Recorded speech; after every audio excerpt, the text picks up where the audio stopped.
வணக்கம் மக்களே. நம்ம ஸ்புட்னிக் கழகத்தோடைய முதல் பாட்காஸ்ட் எபிசோட இப்போ ஆரம்பிக்கிறோம். நம்ம ஃபர்ஸ்ட் எபிசோட்ல என்ன பார்க்க போறோம் அப்படின்னு பார்த்தீங்கன்னா, ஆக்சுவலி கலைஞருடைய சினிமா ஜேர்னி பத்தி தான் நம்ம பார்க்க போறோம். இதுக்கு முன்னாடி உங்களுக்கு ஃபர்ஸ்ட் நான் ஸ்புட்னிக்னா என்ன அப்படிங்கிறத பத்தி ஒரு சின்னதாக ஒரு இன்ட்ரடக்ஷன் தந்துடுறேன். ஸ்புட்னிக் கழகம் அப்படிங்கிறது சினிஃபைல்ஸ்க்காக ஆரம்பிக்கப்பட்ட ஒரு குரூப் மாதிரி. ஸ்டார்டிங்ல நம்ம ஒரு வாட்ஸ்அப் குரூப் மாதிரி தான் இருந்தோம்.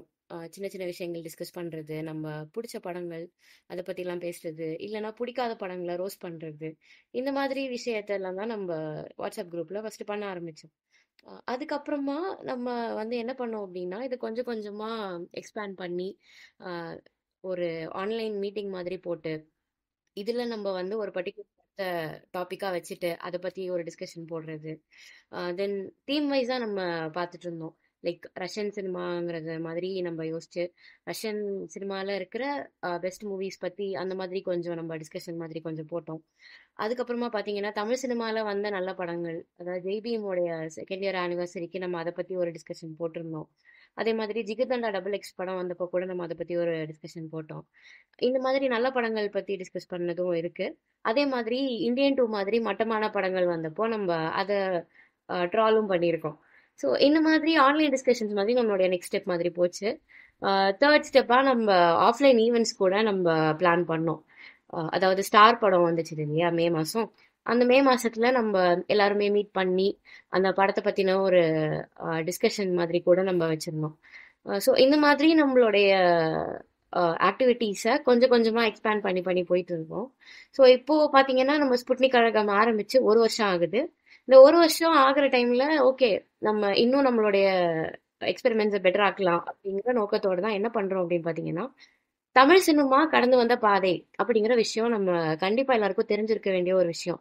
அதுவும் சினிஃபைல்ஸா ஒரு குரூப்பா நம்ம இவ்வளவு ஆர்கனைஸ் பண்றப்போ, இன்னைக்கு இருக்கிற தமிழ் சினிமாவோட போக்கு நமக்கு சரியா புரியணும் அப்படின்னா, அது எந்த மாதிரியான ஒரு பாத்தை கிராஸ் பண்ணி வந்திருக்குது, நம்ம எங்க இருந்து வந்திருக்கோம் அப்படிங்கிற ஒரு விஷயத்த நம்ம அனலைஸ் பண்ணாதான் நமக்கு இன்னைக்கு இருக்கிற தமிழ் சினிமா எப்படி இருக்குதுங்கிறது புரியும். பிகாஸ் ஹிஸ்டரி இல்லாம நம்ம எந்த விஷயத்த நம்ம படிக்க ட்ரை பண்ணாலும் அந்த அளவுக்கு எஃபெக்டிவா இருக்காது. ஸோ அந்த நோக்கத்தோட தான் நம்ம எல்லாருமே தமிழ் சினிமா பத்தி ஒரு பெட்டர் அண்டர்ஸ்டாண்டிங் வரணும் அப்படிங்கிறதுனால நம்ம ஸ்புட்னிக் சார்பா நெஞ்ச மறப்பதில்லை அப்படிங்கிற ஒரு ப்ராஜெக்ட் மாதிரி ஒன்று ஸ்டார்ட் பண்ணியிருக்கோம். ஸோ இந்த நெஞ்ச மறப்பதில்லையோடைய ஐடியா என்ன அப்படின்னு பார்த்தீங்கன்னா, 1 இயர், தட் இஸ் 12 மந்த்ஸ்க்கு, 12 மாசத்துக்கு ஒரு ஒரு மாசமும் நம்ம ஒரு ஒரு தீம் மாதிரி எடுத்துப்போம். ஒரு பர்டிகுலர் டைரக்டரோ, இல்ல ஒரு ரைட்டரோ, ஒரு ஸ்கிரீன் ரைட்டரோ, இல்ல ஒரு ஆக்டரோ, யாரோ ஒருத்தவங்க அவங்க தமிழ் சினிமாவுக்கு ரொம்ப முக்கியமான ஒரு ஆளா இருப்பாங்க. இப்போ அவங்கள பத்தி நம்ம தீம் மாதிரி எடுத்துக்கிட்டு அதை பத்தி நம்ம டிஸ்கஷன் பண்ணுவோம். லைக் இப்போ ஃபார் எக்ஸாம்பிள் நம்ம சி.வி. ஸ்ரீதர் மாசம் அப்படின்னு எடுத்துக்கிட்டோம்னா, அந்த சி.வி. ஸ்ரீதர் அவருடைய ஏதாச்சும் ஒரு 4 படங்கள் மட்டும்தான் எடுத்துப்போம். பிகாஸ் நமக்கு ஒருத்தருக்குமே அவ்வளோ வேலை இருக்கும். அதுக்கு நடுவில் எவ்வளோ தூரம் அதில் டைம் ஸ்பெண்ட் பண்ண முடியுங்கிற ஒரு கன்ஸ்டன்ட் இருக்கும் இல்லையா. ஸோ அந்த பர்டிகுலர் பர்சனாலிட்டியோடைய ஒரு 4 படங்களை மட்டும் நம்ம ஹேண்ட் பிக் பண்ணி எடுத்துக்கிட்டு அந்த 4 படத்தை பார்த்துட்டு அதுக்கப்புறமா நம்ம அதுல இருந்து ஒரு அனாலிசிஸ பண்ணி அவங்க எப்படி படம் எடுத்தாங்க, அவங்களோட ஸ்டைல் எப்படி இருந்துச்சு, இல்ல அவங்க என்ன கருத்து பேச வர்றாங்க, அவங்களுடைய தீம்ஸ் எல்லாம் எப்படி இருந்துச்சு. ஸோ இந்த மாதிரியான ஒரு விஷயத்தை தான் நம்ம டிஸ்கஸ் பண்ணி கொண்டு போகலான்னு சொல்லிட்டு இருக்கோம். ஸோ இந்த 12 மாசமும் நம்ம வந்துட்டு 12 வேற வேற பர்சனாலிட்டிஸ் பத்தி நம்ம தீம் மாதிரி எடுத்து பண்ண போறோம். ஸோ இதுதான் நம்மளுடைய நெஞ்ச மறப்பதில்லை ப்ராஜெக்டோடைய ஐடியா, தட் ஸ்டார்ட் ப்ராசஸ் அப்படின்னு வச்சுக்கலாம். ஸோ இந்த நெஞ்ச மறப்பதில்லை இதுல ப்ராஜெக்ட்ல வந்து நம்ம ஃபர்ஸ்ட் பார்க்க போற பர்சனாலிட்டி யாரு அப்படின்னு பாத்தீங்கன்னா, நம்மளுடைய கலைஞர் கருணாநிதி. இப்போ நம்ம இவரை பத்தி பேசுறதுக்கான அவசியம் என்ன, அண்ட் தமிழ் சினிமால இவர் எதனால ஒரு முக்கியமான பர்சனாலிட்டி, இவர் எந்த அளவுக்கு முக்கியமான பர்சனாலிட்டி இப்படிங்கிறத நம்ம பார்த்துட்டு அதுக்கப்புறமா நம்ம அவருடைய 4 படங்கள் என்ன அப்படிங்கிறத நம்ம பார்க்கலாம். ஸோ ஃபர்ஸ்ட் வந்துட்டு சரவணன் வந்து திராவிட இயக்கம், திராவிட சினிமா அப்படிங்கிறத பத்தி நமக்கு சின்னதாக ஒரு இன்ட்ரோடக்ஷன் கொடுப்பாரு. ஸோ பொதுவாக பார்த்தீங்கன்னா வந்துட்டு திராவிட சினிமா வரலாறு அப்படின்னு எடுக்கும்போது அதுக்கு முன்னாடி எடுத்த திராவிட சினிமா வரத்துக்கு முன்னாடி என்னென்ன மாதிரியான சினிமா வந்துட்டு இருந்தது, அது என்ன மாதிரியான ஒரு இம்பேக்ட் மக்கள் கிட்ட கிரியேட் ஆச்சு, அதை பற்றியெல்லாம் பார்க்க வேண்டியது அவசியம். அதாவது என்னன்னா, முதல் தமிழ் சினிமா அப்படின்னு நம்ம சொல்லப்படுறது என்னன்னா கீசிக வதம் சொல்லிட்டு 1918 நடராச முதலியார் அவங்க எடுக்கிறாங்க. ஸோ இந்த மாதிரி அந்த டைம்ல அந்த காலகட்டத்துல எடுக்கப்பட்ட படம் எல்லாமே எப்படி இருந்துச்சுன்னா வந்து புராணத்தை பேஸ் பண்ற மாதிரி, இல்ல ஒரு தேசப்பற்று, ஏன்னா அது எல்லாமே ஒரு சுதந்திரம் வாங்குற டைம்ல வந்ததால தேசப்பற்று கிரியேட் பண்ற மாதிரி, அதுவும் எல்லாம் பாத்தீங்கன்னா வந்துட்டு வைணவ சனாதன கொள்கைகளை நிறுத்துற மாதிரியான படங்கள் மட்டும் தான் வந்துட்டு இருந்தது அந்த மாதிரி டைம்ல. ஸோ அந்த டைம்ல வந்த படம் வந்து எதுவுமே பாத்தீங்கன்னா வந்து மக்கள் சார்ந்தோ அவங்க பிரச்சனைகளை சார்ந்தோ வந்து எதுவுமே, அந்த மாதிரி படம்லாம் வந்துட்டு ஒன்று ரெண்டு வந்திருக்கலாம். ஆனா வந்துட்டு ஒரு இதுதான் வந்து அவங்களோட அடிப்படை நோக்கமா இருந்தது. வேரிஸ் நம்ம உலக சினிமா அந்த மாதிரி எடுத்துக்கிட்டோம்னா அவங்களோட நோக்கமே வேற மாதிரி இருந்துச்சு. அதாவது அன்றாட வாழ்வில் நிகழ்ந்தது அது வந்து யதார்த்தமா பதிவு செய்யணுன்றா இருந்தது தவிர, நம்ம தமிழ் சினிமால அந்த வேற நோக்கத்துல இருந்ததால வந்துட்டு மக்கள் பிரச்சனையை பத்தி அந்த அளவுக்கு பேசுற படம் வந்து வந்தது ரொம்ப குறைவு தான் மேபி. ஆனா அதுக்கப்புறம் திராவிட தலைவர்கள் வந்து ஐ மீன் என்னன்னா அவங்க அதுக்கு திராவிட தலைவர்கள் வந்து ஒரு கட்டத்தில் என்ன பண்ணியிருந்தாங்கன்னா, ஆம், ஆம், எழுத்து வடிவிலையும் அதுக்கப்புறம் நாடக வடிவிலையும் அவங்க கொள்கைகளை அவங்க சொல்ல நினைக்கிற விஷயங்களை மக்கள் கிட்ட சொல்லிட்டு வந்தாங்க. அதுக்கப்புறம் தான் வந்துட்டு அவங்க மெதுவாக வந்து சினிமா துறையிலும் கால் எடுத்து வைக்கும்போது மக்கள் கிட்ட சினிமா வந்துட்டு ஐ மீன் சினிமா வந்து ரொம்ப தூரமாக தெரிஞ்சுது, மக்கள் வாழ்வியலேருந்து சினிமா தூரமாக தெரிஞ்சுது. அதை வந்து கிட்ட கொண்டு வந்து கொடுத்தது வந்து திராவிட சினிமா தான். ஸோ அந்த மாதிரி மக்களுக்கான மக்களுக்கு மக்களுக்காக பேசப்பட்ட படங்கள்ல குறிப்பிட்டு சொன்னா கலைஞர் எழுதின பராசக்தியா இருக்கட்டும், அதே மாதிரி அறிஞர் அண்ணா அவரும் நல்லா இம்பாக்ட் கிரியேட் பண்ணியிருந்தாங்க. இல்ல அந்த மாதிரி பாத்தீங்கன்னா வந்து திராவிட தலைவர்கள் வரும்போது தான் மக்களுக்கு வந்துட்டு அந்த சினிமா மேல இருக்கிற ஒரு நம்பிக்கையே வருது. ஓகே, சினிமாவிலையும் பாத்தீங்கன்னா மக்களுக்கான பிரச்சனைகளை வந்து பேசலாம். அதுலயும் வந்துட்டு இப்போ தொழிலாளர்கள் ஃபேஸ் பண்ற பிரச்சனையை பத்தி பேசலாம், இப்போ பெண் சிந்தனைகளை பத்தி அவங்க ஃபேஸ் பண்ற இஷ்யூஸ் பத்தி பேசலாம் அப்படின்ற ஒரு நம்பிக்கையை வந்துட்டு மக்கள் கிட்ட கொண்டு வந்து கொடுக்கறதே திராவிட சினிமா தான். அதுவும் 1950ல இருந்து 1960 வரைக்குமே அந்த அந்த திராவிட கொள்கைகளை பேசுற படம் வந்து ரொம்ப அதிகமா வந்துகிட்டே இருந்தது. ஸோ அதனால வந்துட்டு அந்த டைம்ல வந்த படங்கள் எல்லாமே வந்துட்டு அதை பத்தினே கண்டினியூஸா பேசிட்டு இருக்கிறதால ஒரு புது நம்பிக்கையை உண்டாக்கிச்சுன்னு சொல்லலாம் தமிழ் சினிமாவில்.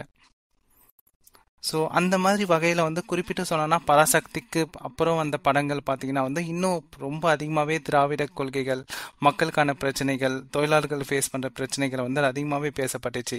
ஸோ அதுக்கு முக்கியமாக வந்துட்டு எம்ஜிஆர், அப்புறம் சிவாஜி கணேசன், அப்புறம் எம்ஆர் ராதா, பல திராவிட தலைவர்கள், ஐ மீன் அந்த திராவிட கொள்கைகளை வந்துட்டு கொண்டு போகிற மக்கள்கிட்ட கொண்டு சேர்க்கிற தலைவர்களாக நிறைய பேர் இருந்தாங்க, நடிகர்கள் நிறைய பேர். ஸோ நெக்ஸ்ட் வந்துட்டு நம்ம ராகுல் கலைஞர் பத்தின ஒரு சின்ன இன்ட்ரோடக்ஷன் கொடுப்பாரு. வணக்கம். கலைஞர் வந்து ஆக்சுவலா திரை வாழ்க்கையில் ஒரு முக்கியமான பங்களிப்பை செய்திருக்கிறார். நீங்க நல்லா பாத்தீங்கன்னா திராவிட இயக்க தலைவர்கள் எல்லாருமே திரை சினிமா அப்படிங்கிற இந்த ஒரு மீடியத்தை மிக அருமையாக பயன்படுத்தி அரசியல் கருத்துக்களை எல்லாருக்கும் சொல்வதற்கு அதை உபயோகப்படுத்தியிருக்காங்கன்னு நம்ம சொல்லலாம்.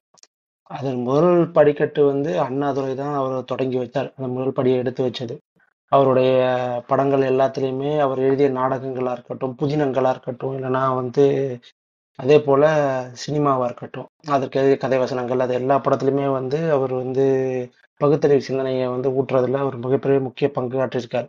அவர் இல்லாமல் இன்ன பிற திராவிட தலைவர்கள்னு நம்ம எடுத்துக்கொண்டோம்னா, இப்போ என்எஸ் கிருஷ்ணன் வந்து பெரிய அளவில் பகுத்தறிவு கருத்துக்களை பேசியிருக்கிறாரு. எம்ஆர் ராதா அதை பற்றி பேசியிருக்காரு. அதை தொடர்ந்து வந்த கலைஞர் தான் வந்து தொடர்ச்சியாக நாடகங்கள் வழியாகவும், இல்லை அவருடைய இலக்கிய படைப்புகள் வழியாகவும், அது இல்லாமல் சினிமா வழியாகவும் அவர் தொடர்ச்சியாக அந்த பகுத்தறிவு கருத்துக்களையும், சமுதாயத்துக்கு தேவையான கருத்துக்களையும், ஜாதியத்துக்கு எதிராகவும், இல்லை இல்லை கடவுள் மறுப்பு கொள்கை, பெரியாரிய கொள்கை, இது எல்லாத்தையும் மக்களுக்கு கொண்டு சேர்க்கும் விதமாக ஒரு பல விஷயங்களை அவர் பேசியிருக்காரு. அவர் வந்து ஆரம்பத்தில் வந்து நாடகங்கள் எழுதுவது தான் அவர் தொடங்கியிருக்காரு. இப்போ வந்து கலைஞர் அப்படிங்கிற ஆளே வந்து பார்த்தீங்கன்னா கலைஞருங்கிற பேர் யார் கொடுத்துருப்பான்னு நீங்கள் நினைக்கிறீங்க? ஆக்சுவலாக கலைஞருங்கிற பேரை கொடுத்தது வந்து அவருக்கு எம்ஆர் ராதா தான். தூக்குமேடை அப்படிங்கிற ஒரு நாடகத்துல அவர் வந்து கலைஞர் வந்து எம்ஆர் ராதாக்காக தூக்குமேடைங்கிற நாடகத்தை எழுதி அவரும் அதில் நடிச்சிருப்பாரு. அந்த நாடகத்துல வந்து பகுத்தறிவு முழுக்க முழுக்க பகுத்தறிவு சிந்தனைகளா இருக்கு. அதுல வந்து இனிஷியலா வந்து அறிஞர் கருணாநிதி அப்படின்னு போட்டு அவங்க விளம்பரம் செய்திருக்கிறாங்க. ஆனா வந்து கலைஞர் வந்து அறிஞருங்கிறது அண்ணா மட்டும்தான், நீங்க வந்து என்ன சொல்லக்கூடாது, அதனால நீங்க வந்து அறிஞருங்கிற பட்டத்தை தூக்குனாதான் நான் வந்து நடிப்பேன் அப்படின்னு சொல்லவும் எம்ஆர் ராதா அடுத்த நாளே வந்து கலைஞர் கருணாநிதின்னு எல்லா இடத்துலயும் விளம்பரம் பண்ணி அவருக்கு கலைஞருங்கிற பட்டத்தை தராரு. தொடர்ச்சியாக வந்து அதுக்கப்புறம் வந்து அவர் படங்கள் ராஜகுமாரி தான் அவர் முதல்ல எழுதிய படம். அதன் பின்பு அபிமன்யு. ராஜகுமாரி வந்து ஏ.எஸ்.ஏ.சாமி இயக்கிய படம். ஆனா அவர் பேர் அதுல வரல. அதுல வந்து திரைக்கதை வந்து ஏ.எஸ்.ஏ.சாமின்னு தான் வந்திருக்குன்னு நினைக்கிறேன். ஐ திங்க் கதை வசனம் வந்து ஏ.எஸ்.ஏ.சாமின்னு தான் வந்திருக்கும். அதுக்கப்புறம் அபிமன்யு. இது எல்லாமே எம்ஜிஆர் நடித்த படங்கள். அதுக்கு பின்னாடி பல படங்கள் மணமகள் அதெல்லாம் நடிச்சிருக்காரு. அது ஐ மீன் எழுதியிருக்காரு. அதுல உச்சந்தொட்ட படம்னு பார்த்தா பராசக்தி. பராசக்திக்கு அப்புறம் தான் வந்து தமிழ் சினிமாவே ஒரு புரட்டி போட்ட படம் அப்படின்னு நம்ம கண்டிப்பா சொல்லலாம். அதுக்கு அதுக்கு பின்னாடியே அவர் வந்து பல படங்கள், மலைக்கல்லன், பெரிய பெரிய ஹிட் படங்கள், பாலைவன ரோஜாக்கள், ஒரே ரத்தம், இப்ப கடைசியா வந்து பொன்னார் சங்கர் வரைக்கும் அவரு தொடர்ச்சியாக வந்து அவர் எழுதிக்கிட்டே தான் இருந்திருக்காரு. அவர் அரசியல் பணிக்கிடையிலையும் இந்த பணிகளை வந்து விட்டு கொடுக்காம அவர் வந்து செஞ்சுக்கிட்டே தான் இருந்திருக்காரு அப்படிங்கிறது ஒரு பக்கம். இதுல வந்து உச்சம் தொற்ற படம் அப்படின்னு பார்த்தா பராசக்தி தான். ஏன்னா அது வந்து பல்வேறு தளங்கள்ல பேசியிருக்கும். பெண்களோட நிலை குறித்து, கைம்பெண்களுடைய அதாவது விதவைகள் நம்ம சொல்றோம்ல அவங்களுடைய நிலைகள் குறித்து, அதே போல பூசாரிகள் என்ன மாதிரியான போலிச்சாமியார்கள் என்ன மாதிரியான களியாட்டங்கள் ஆடுகிறார்கள் அப்படிங்கிறத பற்றி, சமுதாயத்துல என்ன மாதிரியான நிலை இருக்கிறது, ஏற்றத்தாழ்வுகள், அதே போல பணக்காரன் உயர்வு, பதுக்கல், அவர் எல்லாத்த பத்தியுமே வந்து பல்வேறு லேயர்ஸ்ல ஊர் விட்டு ஊரு போய் நம்ம நாடு கடந்து போய் பஞ்சம் பழைக்க போனவர்கள் என்ன மாதிரியான பாடுகளை படுகிறார்கள் அப்படிங்கிறதெல்லாம் சொல்லுவாரு. குறிப்பா அந்த கல்யாணியோட வந்து ஹஸ்பண்ட் வந்து ஒரு வசனம் சொல்றது மாதிரி வரும்.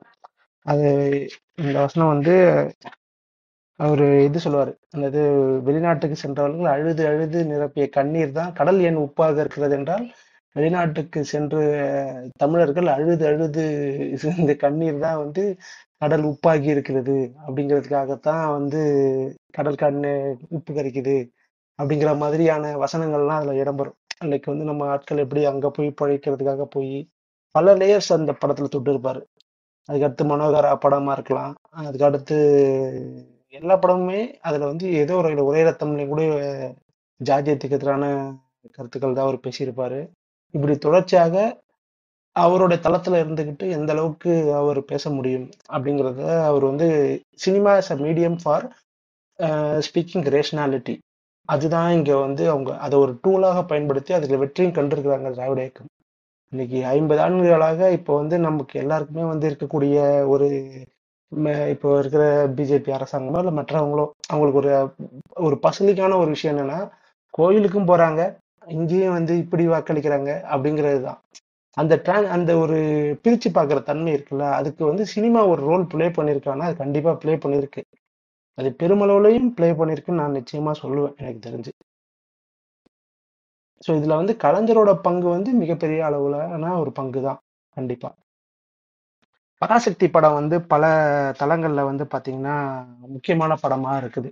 எந்த எந்த தளங்கள்ல அப்படின்னா, அந்த படம் வந்து இதுக்கு முன்னாடி இந்த வசன போக்கையே மாற்றிச்சு. அதுக்கு முன்னாடி வந்து வசன நடைகள் என்பது ஒரு சுதந்திர நம்ம சரவணன் சொன்னது மாதிரி சுதந்திர போராட்டம், இல்லைன்னா ராஜாக்களை கூறுவது, இல்லைன்னா பக்தி படங்கள், அது மாதிரியான தளங்களில் தான் அந்த படங்கள் இருந்துச்சு. ஆனா பராசக்தி படம் வந்து முற்றிலும் வேற மாதிரி. இன்னொன்று வந்து பராசக்தி படத்தை வந்து மூலக்கதை வந்து கலைஞரோடது கிடையாது. அது வந்து பாவலர் பாலசுந்தரம் அப்படிங்கிறவருடைய நாடகத்தை தழுவி எடுக்கப்பட்ட ஒரு படம். நீங்க மற்ற படங்கள் இப்ப கலைஞர் வந்து அதை தொடர்ச்சியாகவே அதை செஞ்சிருக்கிறாரு. இப்போ அண்ணா வந்து எழுதிய படங்கள் எல்லாத்தையும் வந்து அவர் வந்து எடுத்து இப்போ வந்து அண்ணா வந்து பெர்னாட் ஷா எழுதிய கேஸ் லைட்டுங்கிற படத்தை ரங்குன் ராதான்னு எழுதினாரு, ஒரு கதை எழுதினாரு. அந்த ரங்குன் ராதாவை கலைஞர் எடுத்து படமா அவர் வந்து எழுதினாரு.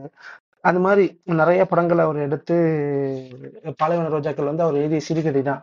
அந்த சிறுகதையை அவர் பிற்காலத்துல எடுக்கிறார். அந்த மாதிரி இப்ப நம்ம வெற்றிமாறன்லாம் வந்து இலக்கியத்தை எடுத்து அதை படமாக்குறாங்கல்ல, அந்த மாதிரியான ட்ரெண்ட் அப்ப இருந்திருக்குது. அது மாதிரி நாடகங்களை எடுத்து படமாக்குறது அப்படிங்கிறதும் அந்த டைம்ல வந்து ரொம்ப பிரபலமா இருந்தது. அப்படி எடுக்கப்பட்ட படம் தான் வந்து பராசக்தி. பராசக்தியோட மூலக்கதைங்கிறது ஒரு மாதிரியான ஒரு ஜான்ராலாம் இருக்கும். அதை கிட்டத்தட்ட இதே கதை தான். பட் ஆனா வந்து வசனங்கள் வேறையா இருக்கும். பாவலர் பாலசுந்தரம் அப்படிங்கிறவர் எழுதின படம். அதற்கு வந்து கலைஞர் வந்து அதை எடுத்து கையாண்டிருப்பாரு. அவருடைய வசன நடை, அவரோட வசன யுக்திகளை கையாண்டு அதில் சொல்லியிருப்பாரு. நான் ஏற்கனவே சொன்ன மாதிரி பல லேயர்ஸ்ல அந்த படம் வந்து போகும். வந்து முதல் வந்து அதுல வந்து ஒரு சீன் வரும், நீங்க நல்லா பார்த்துருப்பீங்களான்னு தெரியல. கல்யாணிக்கு குழந்தை பிறந்தா, ஆண் குழந்தை பிறந்தா பன்னீர்செல்வம்னும், பெண் குழந்தை பிறந்தா நாகம்மின்னு பேர் வைக்கணும் அப்படின்னு சிவாஜி கணேசன் சொல்லுவார். நீங்க பார்த்துருக்கலாம். அதுக்கு அதுல வந்து அரசியல் சார்பு அதுல நல்லாவே இருக்கு. பன்னீர்செல்வம்ங்கிறது சாரி ஏடி பன்னீர்செல்வம் அவருடைய பேரு. நாகம்மைங்கிறது பெரியாருடைய முதல் மனைவி நாகம்மையாருடைய பேரு.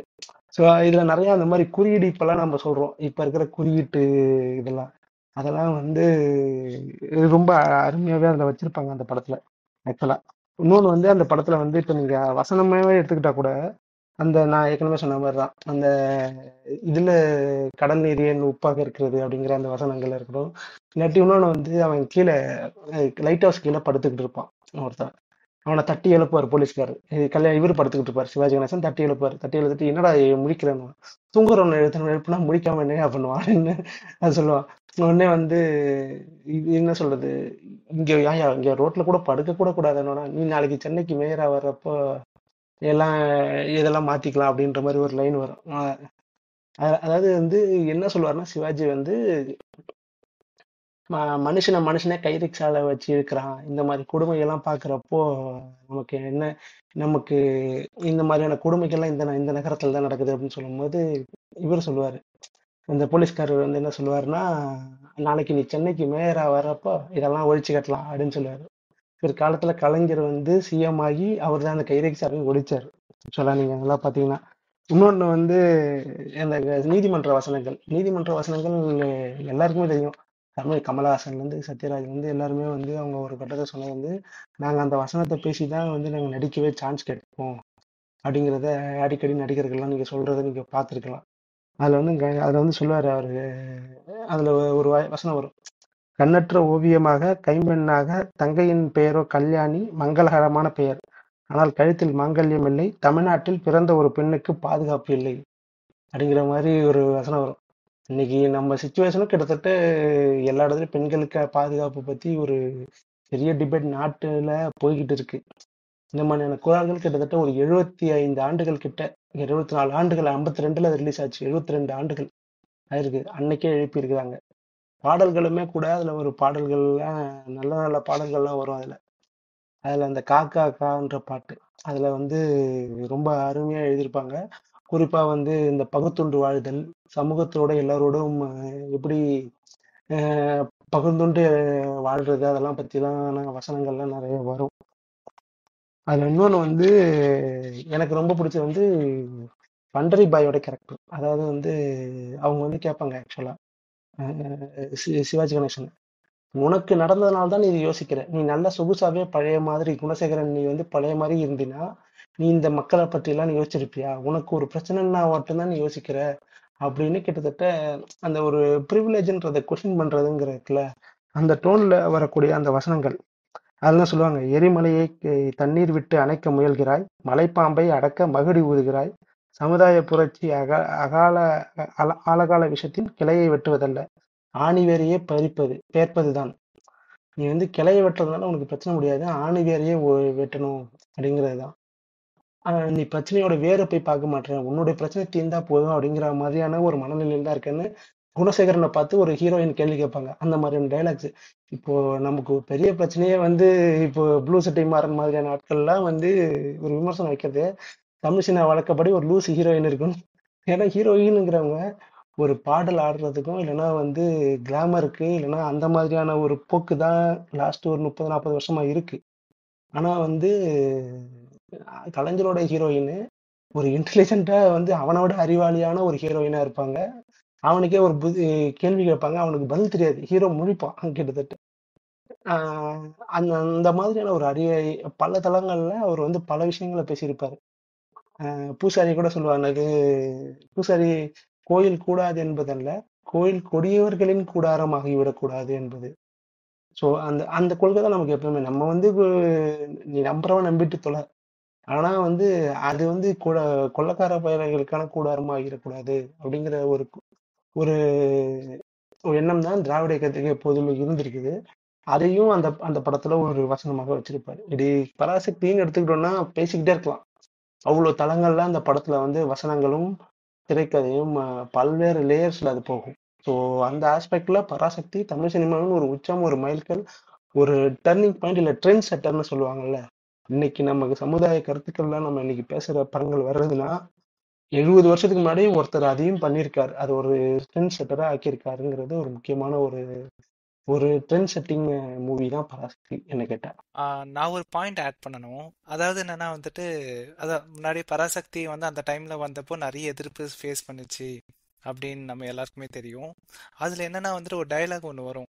எந்த காலத்துல வந்து அம்பாள் பேசினாள் அப்படின்னு சொல்லிட்டு பூசாரியை நோக்கி ஒரு கேள்வி ஒன்று கேட்பான். ஸோ அது வந்து ரொம்ப அந்த வைதிகர்கள் அவங்கள வந்து ரொம்ப கோவப்பட்டு உடனே தடை போடு அப்படின்னு வந்து நிறைய போராட்டம்லாம் பண்ணியிருந்தாங்க போல. அப்போ வந்து என்னன்னா அந்த கல்கி தெரியும்ல, அது அவர் வந்து வைதிகத்துல முழு நம்பிக்கை கொண்ட ஒரு ரைட்டர் கல்கி. ஸோ அவரே வந்து பார்த்துட்டு அந்த படத்தை பார்த்துட்டு பாராட்டி சொன்னாராம், படம் நியாயமாகவே உள்ளது, அனைவரும் பார்க்கலாம்னு சொல்லிட்டு. ஸோ அவரே சொன்னதால வந்துட்டு எல்லாரும் அப்படியே உடனே ஆஃப் ஆகி மறுபடியும் ஐ மீன் என்னன்னா அவங்களால ஒண்ணுமே பண்ண முடியல. ஸோ படமும் வந்து பெரிய சக்சஸ் ஆச்சு. ஸோ அதனால வந்து ஒரு சில ஐ மீன் அது ரொம்ப நியாயமாகவே இருந்ததால ஸோ அந்த படத்துக்கு வந்துட்டு அவ்வளோ பெரிய வெற்றி கிடைச்சிது. பராசக்தி படத்துல வந்து கிளைமேக்ஸ் கிட்ட போகும்போது அவங்க சொல்லுவாங்க, அவங்க எல்லாருமே பணக்காரங்க, அதாவது ஏழையா அங்க வந்து திரும்ப பணம் இல்லாம கஷ்டப்படுற நிலைமைக்கு போன தம்பிங்க எல்லாம் திரும்ப வந்து அண்ணனை சந்திச்சதுக்கு அப்புறம் அவங்க திரும்ப அந்த மாளிகைக்கு போயிருவாங்க. இருந்தாலும் வந்து இவரு என்ன பண்ணுவாரு, பிச்சைக்காரர்களுக்கு ஒரு யூனியன் முதல்ல ஆரம்பிச்சிருப்பாரு. அதுக்கான மாநாட்டுக்கு நான் போறேன் அப்படிங்கிற மாதிரி சொல்லுவாரு. அதாவது என்னன்னா தமிழ்நாட்டுல வந்து சீர்திருத்தம் வந்துட்டே இருக்கு அப்படிங்கறத பதிவு பண்ற மாதிரி ஒரு யூனியன் அமைக்கிறது, மாநாடு நடத்துறது, இந்த மாதிரி விஷயங்கள் எல்லாம் வந்து படத்துல வந்து சின்ன சின்ன விஷயங்கள்லயே கொண்டு வந்திருந்தாரு. ஆக்சுவலி இந்த படத்துல வந்து இன்னொரு முக்கியமான விஷயம் என்னன்னா, இந்த படம் வந்து நமக்கு ஒரு முக்கியமான ஒரு நடிகரையும் தந்திருக்கு. சிவாஜி கணேசன்ங்கிற ஸ்டார் வந்து நமக்கு கொடுத்ததுக்கு இந்த படத்துக்கு ஒரு முக்கிய பங்கு உண்டு. இப்போ இந்த படம் வந்து நேஷனல் பிக்சர்ஸ் தான் தயாரிச்சதுன்னா கூட அந்த படத்துக்கு வந்து ஃபண்டிங் ஃபுல்லாக பார்த்தீங்கன்னா ஏவிஎம் தான் ஃபண்டிங் பண்ணியிருக்காங்க. நீங்கள் நல்லா பார்த்தீங்கன்னா அந்த படத்தோட டைட்டில் கார்டு வரும்போது இங்கிலீஷில் வரும்போது ஏவிஎம்னு வரும், ஆனால் தமிழில் வரும்போது நேஷனல் பிக்சர்ஸ்னு வரும். அந்த படத்தில் வந்து ஏவிஎம்க்கு சிவாஜி மேலே நம்பிக்கையே இல்லையா. 49ல் ஆரம்பித்த படம் 52 தான் முடியுது. ஏன்னா அவ்வளவு ரீடேக்ஸ் அவ்வளவு இது இருந்திருக்கு. அவங்க அவநம்பிக்கையாக தான் அவங்க வந்து படத்தை எடுத்திருக்காங்க கிட்டத்தட்ட. ஆனா கலைஞர் வந்து உறுதியா இருந்திருக்காரு. அவர் வந்து சிவாஜி கணேசன் நல்லா நடிச்சிருவாரு அப்படிங்கிறது. அதுல வந்து இன்னொன்னு வந்து சிவாஜி கணேசனுக்கு சிவாஜி கணேசன்ங்கிற பேரே வந்து அண்ணாவுடைய நாடகத்துல அண்ணா அண்ணாவுடைய சிவாஜி கண்ட ஹிந்து ராஜ்யம் அப்படிங்கிற நாடகத்தை நடிச்சதுனாலதான் அவர் வந்து விசி கணேசனா இருந்தவர் சிவாஜி கணேசனா மாறுறாரு. திருப்பி அவர் கடைசி வரைக்கும் சிவாஜி கணேசனாவே இருந்துட்டாரு. ஆக்சுவலா எதிர்ப்புகள்னு வரும்போது பல்வேறு தரப்புல இருந்து இந்த படத்துக்கு எதிர்ப்பு வந்திருக்கு. ஆனா இந்த படத்துக்கு வந்து மிகப்பெரிய அளவுல வெற்றியும் வந்திருக்கு. இந்த படத்தோட வெற்றி விழாவில் பேசின என்எஸ்கே வந்து ஒரு வார்த்தை சொல்லியிருக்காரு. அதாவது வந்து எனக்கெல்லாம் 10 படத்துக்கு பிறகுதான் வந்து ஒரு ஸ்டார் ஸ்டேட்டஸ் அந்த அந்தஸ்து எனக்கு கிடைச்சது. ஆனா கருணாநிதியின் வசனத்தை பேசிய காரணத்தினால் ஆஹ், தம்பி கணேசனுக்கு முதல் படத்திலேயே அந்த ஸ்டார் அந்தஸ்து கிடைத்தது. அவர் இதிலிருந்து அடுத்தடுத்த கட்டத்திற்கு நகரணும் அப்படிங்கிற மாதிரியான கருத்துக்கள்லாம் அவர் வந்து சொல்லியிருப்பாரு. படத்துல வந்து அதை ரொம்ப புகழ்ந்து என்எஸ்கே வந்து அதை வந்து அந்த டைம்ல வந்து பேசியிருக்காரு. ப்ளஸ் வந்து படம் வந்து மிகப்பெரிய ஹிட்டும் கூட. அதனால வந்து கமர்ஷியலி ஒரு ஹிட் ஆகுறப்போ அவங்களால எதுவுமே செய்ய முடியல. ஏன்னா வெகுமக்கள் அத்தனை பேரும் கொண்டாட தொடங்கிட்டாங்கன்றப்போ இன்னைக்கு நம்ம மாறி இல்லைன்னா வந்து ரஞ்சித் எல்லாருக்குமே அந்த அதே விஷயங்கள் இருக்கு. அதாவது அவங்க வந்து ஒரு படம் எடுத்து அவங்க வந்து கொண்டு போகும்போது பல தரப்புல இருந்து எதிர்ப்புகள் வந்தா கூட அவங்கள தொடர்ச்சியாக வந்து பெரிய பெரிய ஸ்டார் கூப்பிடுறதுக்கான காரணம் அந்த கிராஃப்ட் அந்த படம் வந்து வெற்றி பெறுகிறது. தொடர்ச்சியாக அவங்க படங்கள்லாம் வெற்றி பெறுவதனால தான் அவங்கள வந்து தொடர்ச்சியாக பெரிய பெரிய ஸ்டார்ஸ் தான் கொடுத்துருக்காங்க. இந்த வழக்குழைஞ்ச இவர்கள்லாம் வந்து இந்த ஜாதியவாதிகள் எல்லாரோட படங்களும் வந்து ஏன் எவனுமே மதிக்க மாட்டான்னா, அவன் படத்துல கிராஃப்டும் கிடையாது, அவனை எவனும் கூப்பிடவும் மாட்டான், படமும் ஹிட் கிடையாது. பச்சையான வரட்டு ஜாதியவாதம் பேசுறதால அவனை எவனும் கூட மாட்டானுங்க. நான் இது ஏன்னா இது அன்றைய பொருத்தப்பாடு ரெண்டுத்தையும் வச்சு நான் பொருத்தி பார்க்கிறேன் ஆக்சுவலா. அப்படி பார்க்கும்போது அந்த கிராஃப்ட் அவருடைய ரைட்டிங் ஸ்கில்லு அதனாலதான் அந்த படம் வந்து ஒரு சாமானிய மக்களுக்கு போய் சேர்ற அளவுக்கான அந்த ஒரு கிராஃப்ட் அவர் கையில இருந்ததுனாலதான் படம் வந்து அவரால் அந்த கருத்துக்களை ரொம்ப ஆணித்தரமா சொல்ல முடிஞ்சதுன்னு நான் நிச்சயமா நம்புறேன். இப்போ பராசக்தியை இன்னும் கொஞ்சம் பெட்டரா பார்க்கணும் அப்படின்னா நான் என்ன நினைக்கிறேன்னா அது எந்த காலகட்டத்தில் வந்துச்சுது அப்படிங்கிறத நம்ம ஞாபகம் வச்சுக்கணும். 1952 அப்படிங்கிறப்போ அது அப்பதான் இந்தியாவுக்கு சுதந்திரம்லாம் கிடச்சி இங்கே தமிழ்நாட்டில் காங்கிரஸ் ஆட்சியும் அமைஞ்ச டைம்.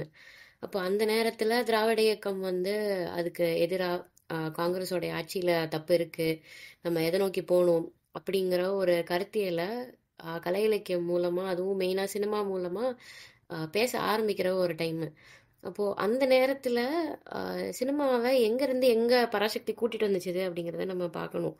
அது வரைக்கும் நமக்கு இது முன்னாடி வந்த படங்கள்லாம் பார்த்தீங்கன்னா மோஸ்டா புராண கதைகள் பேசிக்கிட்டு இந்த மாதிரி ராமாயணம் மகாபாரதம் அதை ஒட்டியே தான் நிறைய கதைகள் வந்துச்சுது. இல்லைன்னா மன்னர்கள் பத்தி அந்த மாதிரியான படங்கள்லாம் வந்துட்டு இருந்தப்போ மக்களை பத்தி என்ன பிரச்சனை நடக்குது அப்படின்ட்டு இந்த ரியாலிட்டிக்கு தொடாம இருந்த படங்கள் தான் இருந்தது. அந்த மாதிரி இருந்த ஒரு டைம்ல பராசக்தி தான் பாத்தீங்கன்னா இந்த வேலையை பெருசா பண்ணுச்சுது. அதாவது இருக்கிற மக்கள் என்ன கஷ்டப்படுறாங்க, காங்கிரஸ் ஆட்சிக்கு கீழே என்ன நடக்குது, இல்ல பொதுவாகவே இந்த சிஸ்டம் அப்படிங்கிற விஷயத்துல என்னென்ன பிரச்சனைகள் இருக்குது அப்படிங்கிறத ஒரு எஃபெக்டிவா போட்டு காமிச்சது வந்து பராசக்தி தான். அது வரைக்கும் படங்களே வரல அப்படின்னு நம்ம சொல்ல முடியாது. ஆனா மெயின் ஸ்ட்ரீமா அந்த அளவுக்கு ஒரு ரீச் கிடைச்சு நிறைய பேரை போய் சேர்ந்தது அப்படின்னு பார்த்தோம்னா அது பராசக்தி படம் தாங்கிறதுல நமக்கு மாற்று கருத்தே இருக்க முடியாது. இது நம்ம எப்படி பார்க்கலாம் அப்படின்னு பார்த்தீங்கன்னா அந்த கொஸ்டினிங் ஆஃப் கவர்மெண்ட் இல்லை கொஸ்டினிங் ஆஃப் அந்த ஆட்சி முறை அப்படிங்கிறது நிறையவே இருக்கும் படத்துல. இப்போ அந்த கோட் சீனே அதுக்கு ஒரு பெரிய சாட்சி அப்படின்னு சொல்லலாம். அந்த கோட் சீனை வெறுமனே ஒரு கோட் சீனா பார்த்துட்டு இருந்தோம் அப்படின்னா நமக்கு தமிழ் சினிமாலே அதுவே ஆக்சுவலி நிறைய வாட்டி ரிப்பீட் ஆயிருக்குது. அதாவது நீதிமன்றத்தை பார்த்து நான் கேள்வி கேட்குறேன் அப்படின்னு அந்த கான்செப்டே அது எப்படின்னா இந்த மாதிரி இங்கே ஒரு பிரச்சனை இருக்குது உங்கள் காதில் விழுதா இல்லையா அப்படின்ட்டு அந்த அதிகார வர்க்கத்தை கேள்வி கேட்கறதுக்கான ஒரு சிம்பாலிசம் தான். ஏன்னா எல்லாராலையுமே நேரடியாக கவர்மெண்ட் கிட்ட ஒரு பெட்டிஷனோ இல்லை போய் ஒரு ப்ரொட்டஸ்டோ அப்படின்ட்டு பண்ணிக்கிட்டு இருக்க முடியாது. அப்போ ஒரு சாமானிய ஒரு மக்களுடைய வாய்ஸ் என்னவா இருக்க முடியும் அப்படிங்கிறதுக்கான ஒரு ரிஃப்ளெக்ஷன் தான் சினிமா அப்படின்னு சொல்லலாம். ஒரு சாதாரண மனுஷனும் அங்கே போய் கேள்வி கேட்க முடியும். அதாவது இப்போ நம்ம பராசக்தியிலே பார்க்குறோம்னா அந்த சிவாஜி கணேசன் கேரக்டர் வந்துட்டு குணசேகரன் கேரக்டர் வந்துட்டு கடைசியில் ஒரு கேள்வி கேட்பாப்புல இந்த மாதிரி கல்யாணி வந்துட்டு குழந்தைய கொலை பண்ணுறாங்க, இல்லை கல்யாணியை வந்துட்டு தற்கொலை பண்ணிக்க போனான்னு சொல்லிட்டு இப்படி கொண்டு வந்து பண்ணிட்டு இருக்கீங்களே, அவளுக்கு தண்டனை கொடுக்கறதுக்குன்னு பார்த்துட்டு இருக்கீங்களே, பட் ஆனால் உங்கள் சிஸ்டம் என்ன பண்ணிச்சுது அப்படிங்கிறத நாங்கள் கேள்வியாக இருக்கோம். அதாவது அந்த கல்யாணியை வந்து பாவர்ட்டிக்கு வறுமையை நோக்கி தள்ளினது எது அப்படிங்கிறதான் அங்கே கேட்டுட்டு இருப்பாரு. அப்போ பணமும் வந்துட்டு ஒரு பிரச்சனையாக தான் இருந்திருக்குது. உங்களுடைய சாமி இதெல்லாம் சொல்லிட்டு இருக்கீங்க, அந்த கோயில் இருக்கிற பூசாரி கூட பிரச்சனையாக தான் இருக்கான். இப்படி ஒரு ஒரு இடத்துலையும் ஓடி ஓடி தான் போகிறேன். நீங்கள் படத்துல பார்த்தீங்கன்னா கல்யாணி வந்துட்டு எடுத்த உடனே வந்து மொத்தமாக அதாவது அவனோட ஹஸ்பண்டும் அப்பாவும் செத்த உடனே வந்து நானும் சாவறேன் குழந்தையும் வந்துட்டு கொல்றேன் அப்படிங்கிற முடிவு அந்த பாயிண்ட்ல எடுத்துருக்க மாட்டா. அவ சோகமா தான் இருப்பா. அந்த டைம்ல 1950 இருந்த ஒரு பொண்ணுடைய மைண்ட் செட் வந்துட்டு இப்ப இன்னைக்கு இருக்கிற அளவுக்கு எம்பார்டா இருக்கும்னு நம்ம நினைக்க முடியாது. அப்ப அன்னைக்கு இருந்த ஒரு பொண்ணோட மைண்ட் செட் வந்துட்டு ஐயோ இப்படி எனக்கு சப்போர்ட் பண்ற யாரும் இல்ல, ஆனால் நான் வாழ்ந்துதானே ஆகணும் அப்படிங்கிற ஒரு புஷ் இருக்கும். அது இருந்ததுனாலதான் வந்துட்டு ஓகே அந்த பக்கத்து வீட்டுல இருக்கிறவங்க வந்துட்டு ஹெல்ப் பண்ணுவாங்க. கல்யாணி வந்துட்டு இட்லி கடை போட்டுட்டு அது வழியாக அவங்களுடைய வேலையை வந்துட்டு ஸ்டார்ட் பண்ணுவா. குழந்தைக்கு வந்துட்டு ஃபீட் பண்ணுறதா மெயின் எய்மாக இருக்கும், குழந்தைய வளர்க்குறதா மெயின் எய்மாக இருக்கும். அப்போது அந்த இடத்துலையும் ஒரு செக்ஷுவல் ஹராஸ்மெண்ட் வருது, ஒரு டார்ச்சர் வருது அப்படிங்கிறப்போ கல்யாணி அங்கேருந்து ஓடுறா. ஓடிட்டு நெக்ஸ்ட்டு ஒருத்தங்கிட்ட அப்பயும் வந்துட்டு வேலைக்கு போய் சம்பாதிச்சு குழந்தைய காப்பாற்றணுங்கிற மைண்ட் செட்டு தான் இருக்கும். ஸோ ஒருத்தங்கிட்ட வீட்டு வேலைக்குன்னு போகிறான், அங்கே போய் அவன்கிட்ட இருந்து கிடைக்கிற அந்த காசை வச்சுக்கிட்டு குழந்தைய பார்த்துக்கணும் அப்படின்னு நினைக்கிறா. ஆனால் முடியல, திரும்ப அவன்கிட்ட இருந்தும் ஒரு டார்ச்சர் வருது. அப்படிங்கிறப்போ திரும்ப ஓடி போய் ஒரு பெரிய வள்ளல் இருக்காரு, அவர் வந்துட்டு உனக்கு இந்த மாதிரி ஒரு விருந்து நடக்குது உனக்கு கண்டிப்பா தான் கிடைக்கும் அப்படின்னு 4 பேர் சொல்றத நம்பி போய் பார்த்தா அது ஆக்சுவலி அவங்க அண்ணன் தான். ஆனா அந்த அண்ணனும் வந்துட்டு தங்கச்சியை தேடிட்டு இருப்பாப்ல. தங்கச்சிக்கும் வந்துட்டு என் அண்ணன்கள்லாம் இருந்தா இப்படி எனக்கு ஒரு நிலம் வந்திருக்குமான்ட்டு அவன் நினைக்கிறா. அதே அண்ணன் கிட்ட போறப்போ அந்த அண்ணனால ஹெல்ப் பண்ண முடியல. அந்த அண்ணனுக்கு வந்துட்டு ஒரு விருந்து வச்சுக்கிட்டு இருக்காரு, அவ்வளோ பெரிய ஆளா இருக்காரு. ஆனா ஒரு பொண்ணு எனக்கு வந்துட்டு என் குழந்தைக்கு பாலாவது கொடுங்கன்னு வந்து கேட்குறப்போ அந்த அண்ணனால கொடுக்கறதுக்கான அந்த மனசு கூட வரமாட்டேங்குது. அப்போ இந்த ஒரு விஷயத்தை தான் நம்ம படம் ஃபுல்லாக ஆக்சுவலி பார்க்கணும். அதாவது அந்த இடத்துல கல்யாணியை வந்து அந்த ஒரு முடிவுக்கு தூண்டினது எது அப்படிங்கிற விஷயம். ஸோ அது வந்துட்டு எடுத்த உடனே வந்து கல்யாணி வந்துட்டு பிரேக் ஆகலை அப்படிங்கிற பாயிண்ட் தான் லாஸ்ட்ல வந்து குணசேகரன் பேசுறாப்புல அந்த கோட் சீன்ல. ஸோ இதுக்கெல்லாம் காரணம் யாரு, இங்க பாரு இதுதான் வந்துட்டு பிரச்சனையா இருக்குது, நீங்க தான் அவளை இந்த பாயிண்ட்டுக்கு தள்ளியிருக்கீங்க அப்படிங்கிற மாதிரி அந்த சிஸ்டத்தை எதிர்த்து ஒரு கொஸ்டின் கேட்கறது. இந்த மாதிரி பாவர்ட்டிக்கு ரீசன் என்ன அப்படிங்கிறத ஒரு கதை வழியா அழகா சொல்றதோட ஸ்டாப் பண்ணாம அந்த கலைஞரோட வசனம் தான் அந்த இடத்துல இந்த ஹோல் விஷயத்தையுமே நமக்கு எடுத்து சொல்லுது. பிகாஸ் அந்த கோட் சீன்ல அவ்வளோ ஷார்ப்பான அந்த டயலாக்ஸ் மட்டும் இல்லை அப்படின்னா இந்த பாயிண்ட் வந்துட்டு மிஸ் ஆயிருக்கிறதுக்கான ஒரு சான்ஸ் இருக்கு. எவ்வளோ ஸ்ட்ராங்கான ஒரு கதையாக இருந்தாலும் சினிமாங்கிற அந்த ஒரு விஷயம் வந்து ஒரு விஷுவல் மீடியமாக இருக்குது. ப்ளஸ் நமக்கு வந்துட்டு அந்த டயலாக்ஸுங்கிறது ரொம்ப முக்கியம். ஸோ கலைஞர் அந்த இடத்துல இவ்வளோ ஷார்ப்பான டயலாக்ஸ் வச்சு பேசினனால தான் நமக்கு இந்த ஹோல் இதுவே வந்து கரெக்டாக கன்வே ஆயிருக்குதுங்கிறத நம்ம இந்த இடத்துல முக்கியமாக சொல்ல வேண்டியது இருக்கு. நானும் பராசக்தி படத்தை பற்றி ஒரு சில விஷயங்கள் ஷேர் பண்ணிக்கலாம்னு நினைக்கிறேன். இப்போ ரேஷ்மா சொன்ன மாதிரி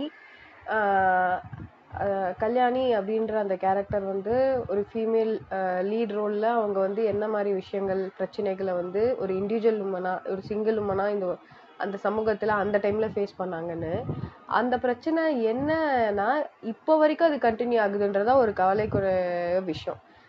இப்பயுமே ஒரு சிங்கிள் உமனுக்கே இந்த பிரச்சனைகள் இருக்கு.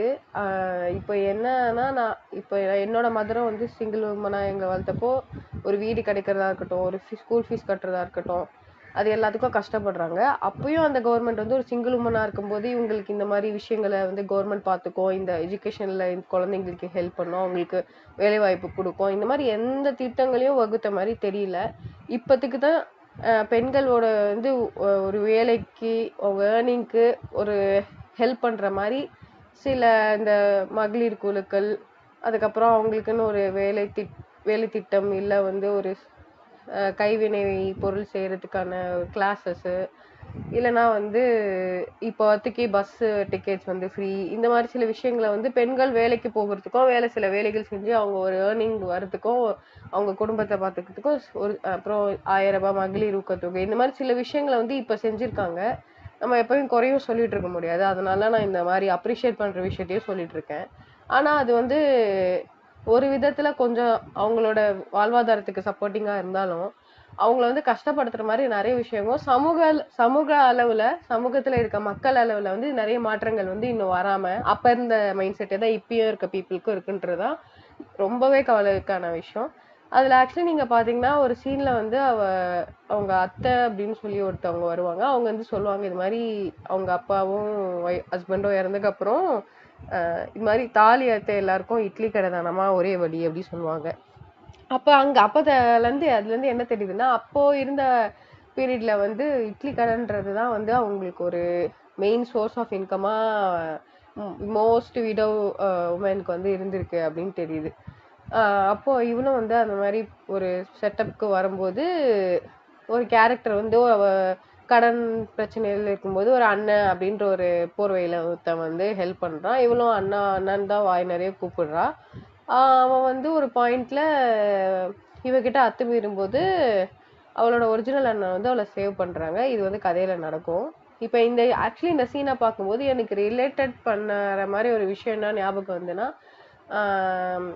இப்போ அந்த பொள்ளாச்சி இஷ்யூல தான் இப்ப பெண்கள் வந்து எந்த உறவு முறையுமே அந்த உறவு முறை தான் அப்படின்ற ஒரு நம்பிக்கை தன்மை வந்து இழந்திருக்குன்றது எனக்கு ஒரு கவலையான விஷயமா இருக்கு. ஏன்னா இப்ப பொள்ளாச்சி இஷ்யூல சக தோழன், நண்பன், இல்ல காதலன், இல்ல அண்ணன், இந்த கேட்டகரிஸ்ல தான் மோஸ்ட் ஆஃப் த பீப்புள் வந்து அவங்கள சில பெண்களை அணுகியிருக்காங்க. அவங்களோட நம்பிக்கையை கெயின் பண்ணிட்டு அவங்கள வந்து அபியூஸ் பண்ணியிருக்காங்க. இது வந்து தெரிஞ்சு நடக்குது. இந்த 3 ரிலேஷன்ல வரவங்க கிட்டதான் நம்ம ஜாக்கிரதையா இருக்குன்னு பார்த்தா அதான் இல்ல. இப்ப இருக்க பிரச்சனை பாத்தீங்கன்னா என்ன கேரக்டர் வேணா எந்த ரிலேஷன் பேரை சொல்லிக்கிட்டு வேணா நம்ம கிட்ட அப்ரோச் பண்ணலாம். அது வந்து நம்ம ப்ரொஃபஸரா இருக்கலாம், டீச்சரா இருக்கலாம், நம்மளோட அத்தை ஹஸ்பண்ட் லைக் மாமாவா இருக்கலாம், இல்ல வந்து சித்தப்பாவா இருக்கலாம். இன்னும் சோகமானா அப்பாவாகவும் சில கேஸ்ல இருக்கிற மாதிரி சான்சஸ் இருக்கு. சோ அப்போ இருந்ததை விட குறைஞ்சிருக்கோம் அப்படின்னு நம்ம நினைச்சா அதான் இல்ல. அப்ப இருக்கிறத விட பல்மடங்கு வேற டெக்னாலஜி அட்வான்ஸ்மெண்ட் மாதிரி இந்த அபியூஸ்மெண்ட் வந்து அட்வான்ஸ் ஆயிருக்கு. அது விதவித ரூபத்துல வந்திருக்குன்றதுதான் ஒரு மோசமான விஷயம். அட்லீஸ்ட் அந்த டைம்ல இத்தனை வருஷத்துக்கு முன்னாடி வந்த இந்த படம் வந்து இந்த விஷயத்த பத்தி ரொம்ப யதார்த்தமாகவும் தெளிவாகவும், அது வந்து ஒரு பூசாரியாகவும் வரலாம், அது வந்து ஒரு பணக்காரனா வரலாம், அவன் ஒருத்தன் அண்ணனா சொல்லிட்டு வரலாம், இந்த மாதிரி எப்படி வேணா ஒருத்தன் வந்து ஒரு பொண்ணுக்கு வந்து அநீதி இழைக்கிறதுக்கான வாய்ப்புகள் இருக்குன்றத வந்து யதார்த்தமா அப்பயே சொல்லிட்டாங்க. அது இப்போ வரையும் தொடருன்றது ஒரு கேவலமான ஒரு விஷயம். அது எப்போ மாத்தணும், எப்படி மாத்தணும், அதுக்கு பீப்புள் எப்படி மாறணும்ன்ற விஷயங்களை பத்தி ஒரு இது வந்து சோசியலாஜிக்கலாவும் பீப்புளை எஜுகேட் பண்ண வேண்டியது இருக்கு. அது மென்டலாவும் பிசிக்கலாவும் நிறைய விஷயங்களை வந்து சுத்தி இருக்க மக்களுக்கு, ஆண்களுக்கு, பெண்களுக்கு எல்லாருக்கும் வந்து கற்பிக்க வேண்டிய நிலைமையில நம்ம இருக்கோன்றது ஒரு யதார்த்தம். அதுல வந்து அவங்க இளவரசி, அவங்களுக்கு வந்து நல்ல பவர் இருக்கணும். நியாயத்துக்கு அவங்க நல்ல பவர்ஃபுல்லா இருந்திருக்கணும். ஆனா அவங்களோட அப்பா மன்னர் வந்து கொஞ்சம் அவருக்கு அந்த மன்னருக்கு ஏத்த ஆளுமையும் கிடையாது, அறிவும் கிடையாது. ஆனா நல்லவர் அப்படிங்கிற மாதிரி இருப்பாரு. அதனால அவங்களோட பொண்ணு இளவரசியும் அப்போ கொஞ்சம் பவர்லெஸ்ஸா இருப்பாங்க. அவங்கள சார்ந்து இருக்கிற மந்திரியும் பவர்லெஸ்ஸா இருப்பாரு. அதுக்கு அடுத்தது தளபதி எம்ஜிஆர் அவருமே பவர்லெஸ்ஸா இருப்பாங்க. இவங்க எல்லாருமே ஒரு சென்ட்ரிஸ்ட் இது மாதிரி இருப்பாங்க. ஏன்னா ராஜா வந்து ஒரு ஆளுமை இல்லாதனால முழுக்க முழுக்க இந்த படத்துல வந்து ரைட் விங், அதாவது இவரு நம்பியார் அவரோட பையன், இவங்க 2 பேரும் ரொம்ப பவர்ஃபுல்லா காமிச்சிருப்பாங்க. அவங்களோட டயலாக்லாம் ரொம்ப பவர்ஃபுல்லா இருக்கும், ஸ்ட்ராங்கா இருக்கும், டைரக்ட்டா இருக்கும். இவங்க சொன்ன மாதிரி எக்ஸ்பிளிசிட்டா இருக்கும். அப்புறம் அந்த பார்த்திபன், நம்ம நம்பியாரோட பையன். நம்பியாரோட பையன் அப்படிங்கிறப்போ ஒரு பிராமினோட பையங்கிற மாதிரி வரும். எனக்கு அவனுக்கு வந்து ஆர்ட், அது கொள்ளையடிக்கிறதுங்கிறது ஒரு ஆர்ட் அவனுக்கு. அதை பண்ணலன்னா நான் சாக கூட தயாரு. சரி, நான் நாளைக்கு வந்து அவருக்கு மரண தண்டனை கொடுத்துருப்பாங்க. எனக்கு சாகிறது கூட எனக்கு பிரச்சனை கிடையாது. ஆனா என்னால கொள்ளடிக்காமலாம் என்னால இருக்க முடியாது. அந்த அளவுக்கு ஒரு டெடிகேஷன் இருக்கிற மாதிரி, ரொம்ப பவர்ஃபுல்லாவும் ரொம்ப ஸ்ட்ராங்காவும், தன்னோட டிசிஷன்ஸ் எல்லாம் அவ்வளோ கரெக்ட் அப்படிங்கிற மாதிரியும், ஒரு படம் பார்க்குறவங்களுக்கு கூட எம்ஜிஆரை பார்த்து அட்ராக்ட் ஆகிறத விட அந்த கேரக்டரை பார்த்தோன்னா நம்மளுக்கு ஒரு அட்ராக்ஷன் இருக்கும். அந்த ஒரு பர்சனாலிட்டி கொடுத்துருப்பாங்க. அதே மாதிரி நம்பியார் கூட ஒரு தப்பான விஷயம் இருந்திருக்கும். ஆனா அதை வந்து ஜஸ்ட் லைக் தட் அவர் தூக்கி போடுவாரு. இது என்ன, கொல்ல தானே அடிச்சிருக்காங்க, ஒரு கொஞ்சம் பேர் செத்துருக்காங்க, அவ்வளவுதானே. இது வந்து ஒரு யாகம் நடத்தினா யாகம் வந்து அதை கலைச்சி போட்டுட்டு போயிடும், அவ்வளவுதான். அந்த மாதிரி அந்த விஷயத்த அவர் ரொம்ப ஈஸியா எடுத்துட்டு போயிடுவாரு. அப்பாவும் பையனும் ரொம்ப ஸ்ட்ராங்கா இருப்பாங்க. இதுல வந்து ஒவ்வொரு சுச்சுவேஷனுமே அவங்க அழகா ஹேண்டில் பண்ணுவாங்க, தனக்கேத்த மாதிரி கொண்டு வர்றதுக்கு. அதனால இந்த சைட்ல இருக்க எல்லாருமே ரொம்ப பவர்லெஸ்ஸா இருப்பாங்க, ரொம்ப லோ ப்ரொஃபைலா இருப்பாங்க. இத்தனைக்கும் எம்ஜிஆர் வந்து தளபதி, அவர் போய் பிடிச்சிருவாரு. ஒரு கொள்ளைக்காரனா இருக்கிறவனை வந்து பிடிச்சிட்டு வந்து நிறுத்துற அளவுக்கு டேலண்ட் எல்லாம் இருக்கும். ஆனா அவர் அதை ஜஸ்டிஃபை பண்றதுல வந்து கொஞ்சம் பின்தங்கி தான் இருப்பாரு. இவர் தான் அப்படிங்கிறதுக்கான ஆதாரம் சப்மிட் பண்ணணும், அந்த மாதிரி விஷயத்துலலாம் வந்து கொஞ்சம் பின்தங்கி இருப்பாரு. மந்திரி வந்து ஒரு கேஸ் எடுத்து நடத்துறதுல வந்து கொஞ்சம் டேலண்ட் இல்லாத மாதிரி இருப்பாரு. எல்லாருமே கம்மியா இருக்கிற டைம்ல இவங்களோட பவர் அதிகமா இருக்கிறத பார்த்தா எப்படி நம்மளுக்கு தோணும்னா, இப்போ இந்தியால இருக்க அரசியல் சூழல் இருக்கிற மாதிரியே இருக்கும். அது நிறைய பாயிண்ட்ல அந்த மாதிரி வந்துட்டே இருக்கும். எப்படின்னா, அவரு பார்த்திபனுக்கு கல்யாணம் ஆயிடும். ஆனா ஒய்ஃபை வந்து அவரு எப்படின்னா ஏமாத்தவே மாட்டாரு டைரக்டா. டைரக்டா ஏதாவது திட்டினா தானே அங்க வந்து ஒரு சண்டை வருது, அவங்களுக்குள்ள டிஃப்ரென்ஸ் இருக்கு அப்படிங்கிற மாதிரி இருக்கும். அவர் வந்து ஒய்ஃபை வந்து ஏமாத்தவே மாட்டாரு. கடைசி வரைக்கும் என் ஒய்ஃப் கிட்ட ஜாலியாவே தான் பேசிட்டு இருப்பாரு. அவங்களுக்கு பிடிச்ச மாதிரியே தான் பேசிட்டு இருப்பாரு. கொஞ்சம் சோகமா இருக்க மாதிரியும், இப்படிலாம் நீ முடிவு பண்ற பாரு, அதெல்லாம் எனக்கு பிடிக்கல பாரு அப்படிங்கிற மாதிரி மட்டும் இருப்பாரு. ஆனா கரெக்டா வந்து நாளைக்கு இவளை நான் கொலை பண்ணிக்கிறேன் இருக்கேன் அப்படின்னு சொல்லிட்டு ஒரு முடிவு எடுப்பாரு. அந்த இடத்துல தான் எப்படின்னா அவங்க வந்து பெண்களை வந்து ரொம்ப ஈஸியா ஹேண்டில் பண்றாங்க. கடைசி வரைக்கும் அந்த பொண்ணுக்கு தெரியவே தெரியாது இவன் வந்து கெட்டவங்கிறது. அவ ரொம்ப லாஜிக்கலா யோசிச்சு, ரொம்ப இன்டெலெக்சுவலா யோசிச்சா மட்டும்தான் ஓ இவன் கெட்டவன் இல்ல அப்படின்னு யோசிக்க முடியும். அவ கிட்ட வந்து கரெக்டாவே பேசிட்டு போற மாதிரியே கொண்டு போவான் அவன். அடுத்தது வந்து என்னன்னா, இவங்க எல்லாரையுமே ஒரு பிரெயின் வாஷ்குள்ளேயே வச்சிருப்பாங்க. யார் என்ன பேசினாலும் அதுக்கு வந்து இவங்க கிட்ட ஆன்சர் இருக்கு. அது நீங்க எவ்வளவு பெரிய அறிவுபூர்வமான கேள்வி வேணா கேளுங்க, அவங்க வந்து மடக்கிடுவாங்க. ஆனா தனிமையில வந்து அவங்களோட வீக்னஸ வந்து அது வந்து நம்பியார் கேரக்டரை வந்து கரெக்டா வெளிப்படுத்தும். நானும் மனுஷன் தானே அப்படிங்கிற மாதிரி தனிமையில அவங்க வீக்கா இருப்பாங்க. ஆனா சபையில மக்கள் முன்னாடி எல்லாம் ரொம்ப ஸ்ட்ராங்கா பேசுவாங்க.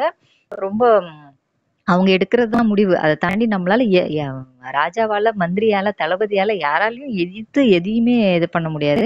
இப்படி போயிட்டே இருக்கும்போது அவங்க இவ்வளோ பவர்ஃபுல்லா இருக்கிற டைம்க்கு அவங்க அடுத்தது என்ன பண்ணிடுவாங்கன்னா, தளபதிய மாத்திருவாங்க. தளபதிய நாடு கடத்திருவாங்க. இன்னொரு அவங்களுக்கு புடிச்ச மாரி ஒரு தளபதி வச்சுக்குவாங்க. ஒரு கட்டத்துல வந்து நாளைக்கு ராஜா ஒரே நேரத்துல மந்திரி பொண்ணையும் க்ளோஸ் பண்ணிடலாம். ராஜாவையும் க்ளோஸ் பண்ணிடலாம் அப்படின்னு சொல்லிட்டு அட் அ டைம் அடுத்தது நம்ம ராஜா ஆயிடலாம். அதாவது என்னன்னா அவங்க எந்த அளவுக்கு ஆளுமைக்கு வந்துட்டாங்கன்னா, இதுக்கப்புறம் ராஜா தேவை கிடையாது. இந்த நாடு ஃபுல்லா நம்மளோடது. அப்படிங்கிற அளவுக்கு போறாங்க. இது எல்லாமே வந்து எதிர்த்தரப்புல இருக்கிறவங்க எல்லாருமே ரொம்ப வீக்கா இருக்காங்கங்கிற ஒரு விஷயம் தான். அந்த வீக்கா இருக்கிற விஷயம் இவங்கள ரொம்பவும் ஸ்ட்ராங் ஆக்கிட்டே போகுது. அந்த இடத்துல தான் வந்து மந்திரி குமாரி வந்து ஒரு பேலன்ஸ் கொண்டு வராங்க. எப்படி பேலன்ஸ் கொண்டு வராங்கன்னா, கடைசியில அவ சாவ போறாங்கிறப்ப அவளுக்கு அறிவு வருது. ஓ! நம்ம வந்து கொன்றுவாங்க. இதுக்கு மேலயும் இவன விட்டு வைக்க கூடாதுன்னு சொல்லிட்டு, அந்த வாராய் நீ வாராய்ன்னு அந்த பாட்டு பொதுவா எல்லாருமே கேட்டிருப்போம். கூட்டிட்டு போய் கொலை பண்றது தள்ளி விட்டு கொலை பண்றதுக்கு கூட்டிட்டு போவாங்க. அவ வந்து நான் உங்கள 3 முறை சுத்தி வரேன். அவனோட டெக்னிக்கே வந்து அவனுக்கு அப்ளை பண்றது. நான் உங்கள வந்து 3 முறை சுத்தி வந்துட்டு, கால்ல விழுந்துட்டு, அப்புறமா நான் சாகுறேன் அப்படின்னு சொன்னோனே அவன் நம்பிடுவான். எப்படி அவன் வந்து எல்லாரையும் பேசி நம்ப வைக்கிறானோ, அவள நம்ப வச்சானோ, அதே டெக்னிக்க வந்து அவனுக்கு அவ அப்ளை பண்ணுவா. நம்ப வச்ச உடனே அவன் நின்னுடுவான். அப்புறம் தள்ளி விட்டு அவன கொலை பண்ணிட்டு, அடுத்த நாள் வந்து அவ சாட்சியா நின்னு ராஜ்யத்த காப்பாத்துற மாரி வரும். எப்படின்னா, அவங்க எப்படி சதி பண்ணாங்க அப்பாவும் பையனும். ராஜாவ எப்படி கொலை பண்ணணும்னு நெனச்சாங்க. அப்புறம் எல்லாரையும் எப்படி ஓரங்கட்டிட்டு ராஜாங்கத்த பிடிக்கணும்னு நெனச்சாங்க. இதெல்லாம் வந்து அவ வந்து வெளியில வந்து சொல்ற மாரி இருக்கும். ஆ அவ அவ கூடவே இருக்கிற இவங்க கூட பயணம் பண்ணிட்டே இருக்கனால அவளுக்கு எல்லாமே தெரியுது. ஆனாலும் அ ஒரு ஸ்பேஸ் குடுத்துட்டே இருக்கா. ஏன்னா, அவங்க வந்து ரொம்ப ஸ்ட்ராங்கா இருக்காங்க. ரொம்ப அட்ராக்டிவா இருக்காங்க. இவங்க வந்து ஒரு நல்ல ஸ்ட்ராட்டஜிலாம் குடுக்குறாங்க. பாயிண்ட்ஸ குடுக்குறாங்க. அத வந்து இந்த சைட்ல யாருமே குடுக்கறது கிடையாது. அப்போ அவங்களோடது தான் பவர்ஃபுல்லா இருக்கு. ஆனா, அந்த கடைசி கட்டத்துல வந்து இவ வந்து அத முறியடிக்கிறா. அவங்க பாணியிலேயே. எப்படின்னா, பொது வெளியில தானே அவங்க பெருசா பேசுறாங்க. அதே இடத்துல நான் பேசுறேன் அப்படிங்கிற மாரி பேச வருவா. அவ பேசுறதுக்கு முன்னாடி தளபதி பேசியிருப்பாரு. எம்ஜிஆர் பேசியிருப்பாரு. அவரோட பாயிண்ட்டும் இது கிட்டத்தட்ட இப்ப இந்தியா கூட்டணி எப்படி ஒரு எதிரணியில இருந்துட்டு ஒரு 4 பாயிண்ட் எடுத்து குடுக்குறாங்க. அந்த மாதிரி இருக்குது.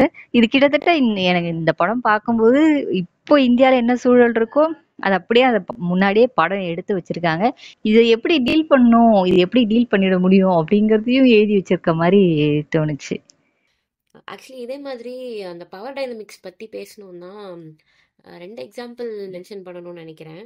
ஒண்ணு வந்து நம்மளுடைய பராசக்தி படத்திலேயே வி.கே. ராமசாமி கேரக்டர் ஒண்ணு இருக்கும்.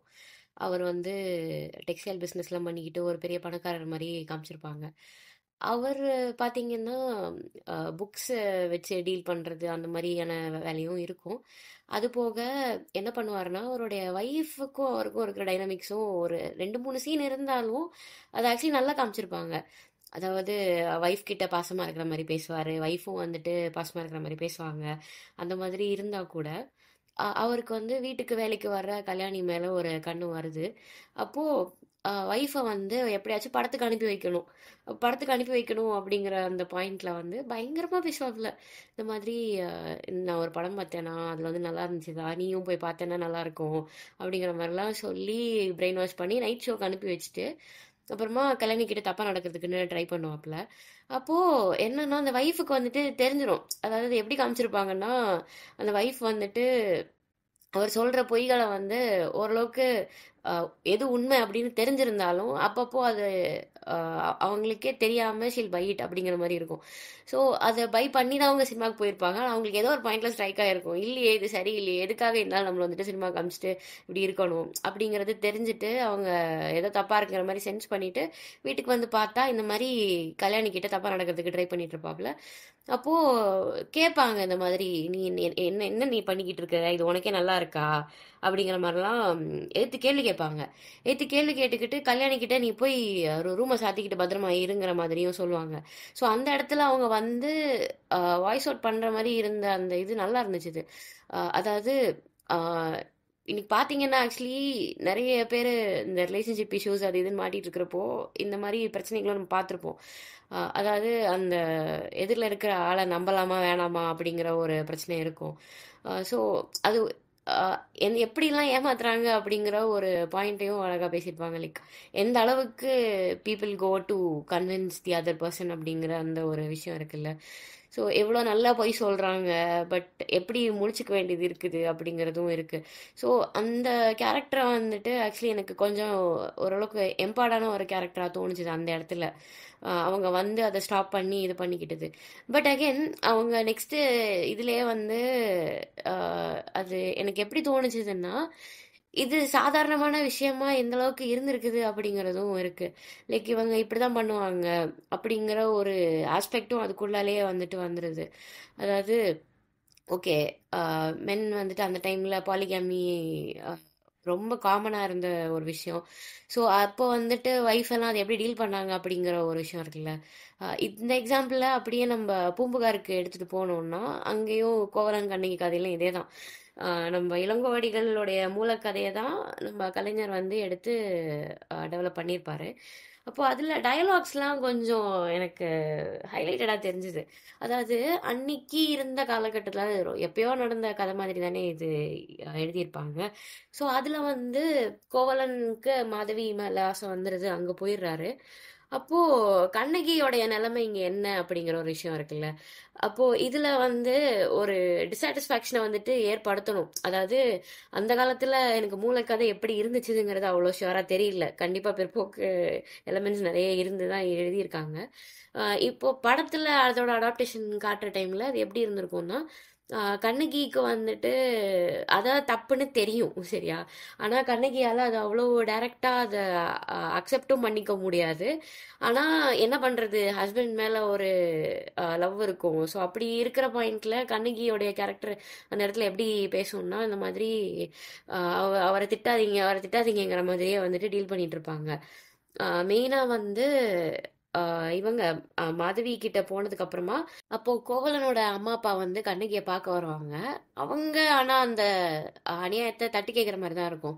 அதாவது அது எப்படி அவன் உடனே கல்யாணம் பண்ணிட்டு மாதவி கூட போகலாம், நாங்க போய் கேட்க போறோம் அப்படிங்கிறப்போ கண்ணகி வந்துட்டு இல்ல இல்ல போகாதீங்கிற மாதிரி ஸ்டாப் பண்ணிக்கிட்டே இருக்கிற மாதிரி காட்டுவாங்க. ஸோ எனக்கு இந்த இடத்துல அது எப்படி பட்டுச்சுது அப்படின்னா, இதை இப்போ இன்னைக்கு நமக்கு நிறைய கொஸ்டின்ஸ் வரும் இல்லை. அதாவது இந்த அர்ஜுன் ரெட்டி இல்லை அனிமல் மாதிரியான படங்களில் ஒரு நெகட்டிவ் கேரக்டரை காட்டுறப்போ இல்லை ஒருத்தங்க தப்பு பண்ணுறாங்க அப்படிங்கிறத அது தப்பு அப்படிங்கிறத பின் பாயிண்ட் பண்ணாமல் தான் இன்னைக்கு மூவிஸ்லாம் எடுக்கிறாங்க அப்படிங்கிற ஒரு விஷயம் வரும். லைக் அவன் பண்ணுற தப்பு ஆனால் க்ளோரிஃபை பண்ணி காட்டுறாங்க அப்படிங்கிற அந்த ஒரு குற்றச்சாட்டு வந்துட்டு இன்றைக்கி நம்ம நிறைய பேர் வச்சுக்கிட்டு இருக்கோம் இந்த மூவிஸ் எல்லாம் பார்த்து. ஸோ இதை வந்து அன்னைக்கு கொஞ்சம் பெட்டராக ஹேண்டில் பண்ணியிருக்காங்க அப்படிங்கிற மாதிரி எனக்கு இந்த படத்தில் தோணுச்சு. லைக் கண்ணகியோட கேரக்டர் வந்துட்டு அந்த மாதிரி பேசிக்கிட்டு இருந்தா கூட சுற்றி இருக்கிற யாருமே அதை வந்து அப்ரூவ் பண்ண மாட்டாங்க. லைக் கோவலனோட அம்மா அப்பாவே தப்பு அப்படிங்கிறத பின் பாயிண்ட் பண்ணிட்டு இருக்கிறதாகட்டும், இல்லை மாதவியோடைய கூட இருக்கிற இப்போ நாகேஷ் அதே மாதிரி மனோரமா கேரக்டர் 2 பேர் அங்கே இருப்பாங்க. ஸோ அவங்க வந்து இதை தப்புங்கிற மாதிரி தான் லைக் அவங்க பேசிக்கிட்டு இருப்பாங்க அவங்களுக்குள்ளால. இந்த மாதிரி காசு வாங்கிட்டு கண்ணகி கிட்ட போய் இது பண்ணிக்கிட்டு இருக்கிறது தப்பா இருக்கு. இவங்க 2 பேருமே இப்போ மாதவியும் கோவலனும் அப்படி ஒன்னா இருக்கிறது, அவங்க கல்யாணம் பண்ணிருக்கணும். இந்த மாதிரி நிறைய பாயிண்ட்ஸை வந்துட்டு அங்கங்க காமிச்சுக்கிட்டே தான் இருப்பாங்க. லைக் இதுல என்னென்ன தப்பு இருக்குதுங்கிறது மெயின் கேரக்டர்ஸ் வழியா அவங்க பேசலைன்னா கூட சுத்தி இருக்கிற ஆளுங்க வழியா அதை கரெக்டா டீல் பண்ணிக்கிட்டே வந்திருப்பாங்கங்கிற மாதிரி எனக்கு தோணுச்சுது. பூம்புகார்ல வந்து ஒரு பாயிண்ட், அது வந்து இளங்கோவடிகள் எப்படி எழுதியிருந்தாருன்னு தெரியல. இவரு ஒரு பாட்டு முடியும் போது அப்பதான் முதல்ல மாதவிக்கும் கோவலனுக்கும் சண்டை வர மாதிரி காமிக்கிறாங்க. எப்படி வந்து நீ அதாவது ஆண் வந்து பாலிகாமியில இருக்கலாம், பெண் வந்து மோனோகாமியில இருக்கணும் அப்படின்னு சொல்லிட்டு ஒரு ரூல் கொண்டு வராங்கல்ல. அந்த இதை பிரேக் பண்ற மாதிரி அந்த பாட்டுல அவ என்ன சொல்லியிருப்பான்னா, நீ இவ அடுத்தடுத்து போற மாதிரி இந்த பாட்டுல இவ்வளவு வந்து இவ்வளவு அடுத்தடுத்து போவாங்கிற மாதிரி சொல்லிடுவா. அதை சொன்ன உடனே அவனுக்கு கோவம் வந்துடும். கோவம் வந்தோடனே அப்படின்னா நீ வந்து அடுத்த காதலனை தேடுறதுக்கான உரிமையை கேட்குற என்கிட்ட, அப்படித்தானே அப்படிங்கிற மாதிரி நேரடியா அவங்களோட சண்டை நடக்கும். அப்படி கிடையாது, நான் உங்களை தான் நினைக்கிறேன், அதெல்லாம் வந்து 2-3 டைலாக் இவங்க சொன்னாலும் கூட அந்த இடத்துல அவர் பிரேக் பண்ணிடுவாரு. அதாவது ஆண்கள் எந்த இடத்துல கரெக்டா இருக்கணும், அதாவது பெண் வந்து அந்த உரிமை கோரக்கூடாது அப்படிங்கிற இதை வந்து அதுல எழுதியிருப்பாரு. இது கிட்டத்தட்ட 2000-3000 வருஷமா இருக்கிறது இந்தியால. இதுதான் மாதவிக்கும், இதுதான் கண்ணகிக்கும். இது வந்து கண்ணகிக்கு நல்லாவே தெரியும். கண்ணகி இதை பேசி இருந்திருக்க மாட்டா. ஆனா மாதவி வந்து இதை பேசிடுறா. உனக்கு உரிமை இருக்க மாதிரி ஒரு பெண்ணுக்கும் உரிமை இருக்கும். எனக்குன்னு அவ சொல்லியிருக்க மாட்டா. ஒரு பெண்ணுக்கும் அந்த உரிமை இருக்கும் தானே. இதை வந்து கருணாநிதி அவரோட ஸ்கிரிப்ட்ல எழுதியிருப்பாரு. இளங்கோடிகள் என்ன காரணத்துக்காக இவங்க பிரிஞ்சாங்கன்னு எழுதினாரு அப்படிங்கிறது தெரியல அப்படின்னு டவுட்ஃபுல்லா இருந்துச்சு இது பார்க்கும்போது.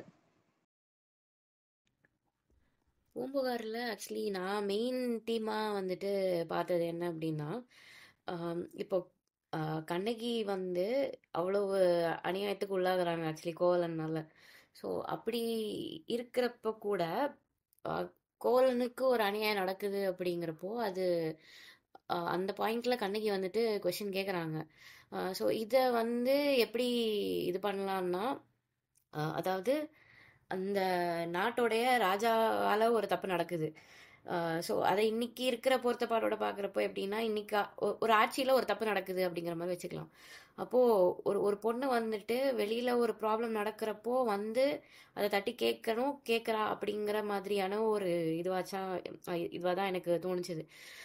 ஸோ பேசிக்லி இப்போது பூம்புகார் மாதிரியான படங்கள்லாம் வர்றதுக்கு ஒரு முக்கியமான காரணம் என்ன அப்படின்னு பார்த்தோம்னா, இந்த ஹிந்தி ஆதிக்கம் வந்து நமக்கு ஸ்டார்ட் ஆகுது அந்த 1950ஸ்லாம். அது அந்த மொழிவாரி மாநிலங்கள் உருவாகிறதுக்கு முன்னாடியே ஹிந்தியோடைய திணிப்பு, ஹிந்தியோடைய ப்ராப்பகண்டாங்கிறது அந்த டைம் பீரியடில் கொஞ்சம் நிறைய இருந்துச்சுது. ஸோ அந்த மாதிரியான ஒரு பாயிண்டில் தமிழ்நாடு மட்டும் இல்லாமல் இப்போ அந்தந்த ஸ்டேட்டில் அவங்களுக்கான ஒரு விஷயத்த அவங்களுடைய பெருமையை முன்னிறுத்துற மாதிரியான ஒரு விஷயத்த ஸ்ட்ராங்காக கொண்டு போகணும் அப்படிங்கிற ஒரு நினைப்பு நிறைய பேத்துக்கு இருந்தது.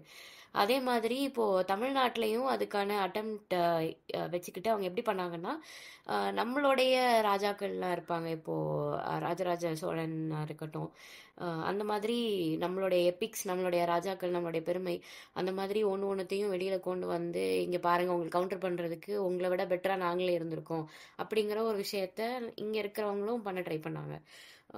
ஸோ அதில் ஒரு பாயிண்டாக தான் நம்மளுடைய ஐம்பெரும் காப்பியங்களில் ஒன்றான சிலப்பதிகாரத்தோடைய ரீஇன்ட்ரொடக்ஷன் மாதிரி நான் பார்த்தேன். ஸோ அதில் ஒரு அட்டெம்ப்ட் தான் நம்மளுடைய பூம்புகார் படம். அதாவது கண்ணகியோடைய கதையை எடுத்துகிட்டு வந்து இங்கே சொல்கிற மாதிரி அதில் எப்படி இதை ரெலவெண்ட்டாக கொண்டு வரலாம் அப்படிங்கிற மாதிரி தான் வந்து பேசி இப்போது ஆனந்தி இதுக்கு முன்னாடி பாயிண்ட் பண்ணியிருந்தாங்க இல்லையா. அதில் ஆண்களுக்கான பாலிகாமி மட்டும் ஓகே, பெண்கள் மட்டும் வந்துட்டு மோனோகாமியாக இருக்கணுமா அப்படிங்கிற ஒரு அவங்களுடைய அந்த ஹிப்போக்ரஸியை எதிர்த்து கேள்வி கேட்குற மாதிரி அந்த மாதிரியான ஒரு விஷயத்தை அதில் வைக்கிறதாகட்டும். அதில் லாஸ்ட்டாக அந்த கண்ணகி வந்து மன்னனை எதிர்த்து கேட்குற கேள்விகள் எல்லாமே பயங்கரமாக இருக்கும். ஈவன் கோவலன் ஆக்சுவலி அவங்க அரெஸ்ட் பண்ணப்பலேருந்தே அந்த இது நல்லாவே போகும். லைக் அவரே வந்துட்டு கேள்வி கேட்பார், இந்த மாதிரி நீங்கள் என்ன அரெஸ்ட் பண்ணிட்டு கொண்டு போயிட்டு இருக்கீங்க, இஷ்டத்துக்கு கொண்டு போகலாமா அப்படிங்கிற மாதிரிலாம் வந்துட்டு கேட்பாப்புல. நான் என்ன பண்ணேன், நான் பாட்டுக்கு நான் ரோட்டில் தான் நடந்து போயிட்டு இருந்தேன், நான் எதுவுமே பண்ணாமல் நான் விற்க வந்ததுக்கு நீ என்கிட்ட இத்தனை கேள்வி கேட்குறியாங்கிற மாதிரி கேட்குறதாகட்டும். இல்லை இதுக்கெல்லாம் காரணம் தேவைப்படுதா அவங்களுக்கு. நான் லைக் ஒருத்தவன் வந்துட்டு பார்க்கறதுக்கு இப்படி இருக்கான், கொஞ்சம் நலிஞ்சு போய் இருக்கான் அப்படின்னா அவன் கையில் அந்த சிலம்பு வந்திருக்கவே கூடாதுல்ல, அவனுக்கு இது இருந்திருக்கவே கூடாது. லைக் அவனுடைய அந்த இதையே வந்துட்டு கொஸ்டின் பண்ணுறது, நீ இதை வச்சிருக்கவே முடியாது அப்படின்ற தகுதியே வந்துட்டு கேள்வி கேட்டுக்கிட்டு, அதே மாதிரி கூட்டிட்டு போய் உடனே வந்துட்டு அவனை எக்ஸிக்யூட் பண்றதுக்கு போய் நிக்கிறது, அதுக்கு ஒரு லைக் அந்த கிரிமினல் ப்ரொசீஜரே வந்துட்டு நீங்க ஃபாலோ பண்றது இல்லை. ஒரு தப்பு பண்ணியாச்சு, நீ பாட்டுக்கு உடனே வந்துட்டு அந்த ஒரு பனிஷ்மெண்ட்டுங்கிற பாயிண்ட்டுக்கு போற, அதுக்கான என்கொயரி எங்க, நியாயம் நீதிங்கிறத வந்துட்டு நீ கேள்வி கேட்டிருக்கணும், அது எதுவுமே பண்ணல அப்படிங்கிறத அங்கே பின் பாயிண்ட் பண்ணுற மாதிரி தான் வந்துட்டு அங்கேயே அந்த டைலாக்ஸ் வந்துட்டு அமைஞ்சிருக்கும். அதே மாதிரி கண்ணகி வந்துட்டு போய் முறையிட போகிற அந்த பாயிண்ட்டும் வந்துட்டு அது ஆக்சுவலி அந்த படத்தோட பெரிய ஹைலைட்டே அந்த லாஸ்ட்டாக அந்த அவங்க பேசுகிற அந்த டைலாக்ஸ் தான். ஸோ அதுலேயே பார்த்தீங்கன்னா செமையாக இருக்கும் அந்த கொஸ்டின்ஸ்லாம்.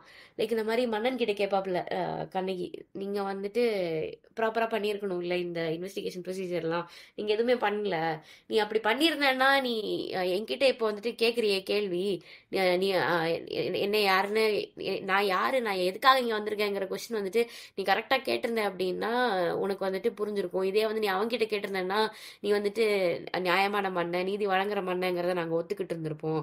ஆனால் நீ எதுவுமே பண்ணல அப்படிங்கிற அந்த பாயிண்ட்ல இருந்தே கரெக்டா சூப்பரா ஸ்டார்ட் பண்ணுவாங்க. ஸோ அங்க இருந்து ஸ்டார்ட் பண்ணி அவங்க நெக்ஸ்ட் கேட்பாங்க இந்த மாதிரி நீ வந்துட்டு ஒழுங்கா விசாரிச்சியா, நீ என்ன பண்ண, நீ எதுவுமே பண்ணல, இது இந்த மாதிரி நீ உன்னோட பெருமைகளை பத்தி தான் நீ பேசிக்கிட்டு இருக்கியே தவிர நீ உன்னோட ஆட்சி எப்படி இருக்குது அப்படிங்கிற மாதிரி செமையா கொஸ்டின் பண்ணியிருப்பாங்க. அதே மாதிரி ஒரு ஒரு பாயிண்டா கேட்பாங்க, நீ நியாயமா இல்ல, நீதி எதுவுமே இது பண்ணல, உனக்கு வந்துட்டு உன்னுடைய செங்கோல் எதற்கு, உனக்கு உன்னுடைய முடி எதற்கு, உனக்கு வந்துட்டு இந்த உன்னுடைய கொடி எதற்கு அப்படிங்கிற மாதிரிலாம் வந்துட்டு ஒன்றுத்தையும் எடுத்து எடுத்து கேள்வி கேட்பாங்க. அதே மாதிரி அதுக்கப்புறமா அதோடைய ஒரு கோவத்தோடைய ஒரு வெளிப்பாடா தான் வந்துட்டு அவங்க மதுரை எரிக்கிற மாதிரி காமிச்சிருப்பாங்க. ஸோ இந்த ஒரு எப்பிக்ல வந்து மன்னன் நீதி தவறிட்டான் அப்படிங்கிற விஷயத்தை தான் வந்து நம்ம காலகாலமா கேட்டுக்கிட்டு இருந்திருப்போம்.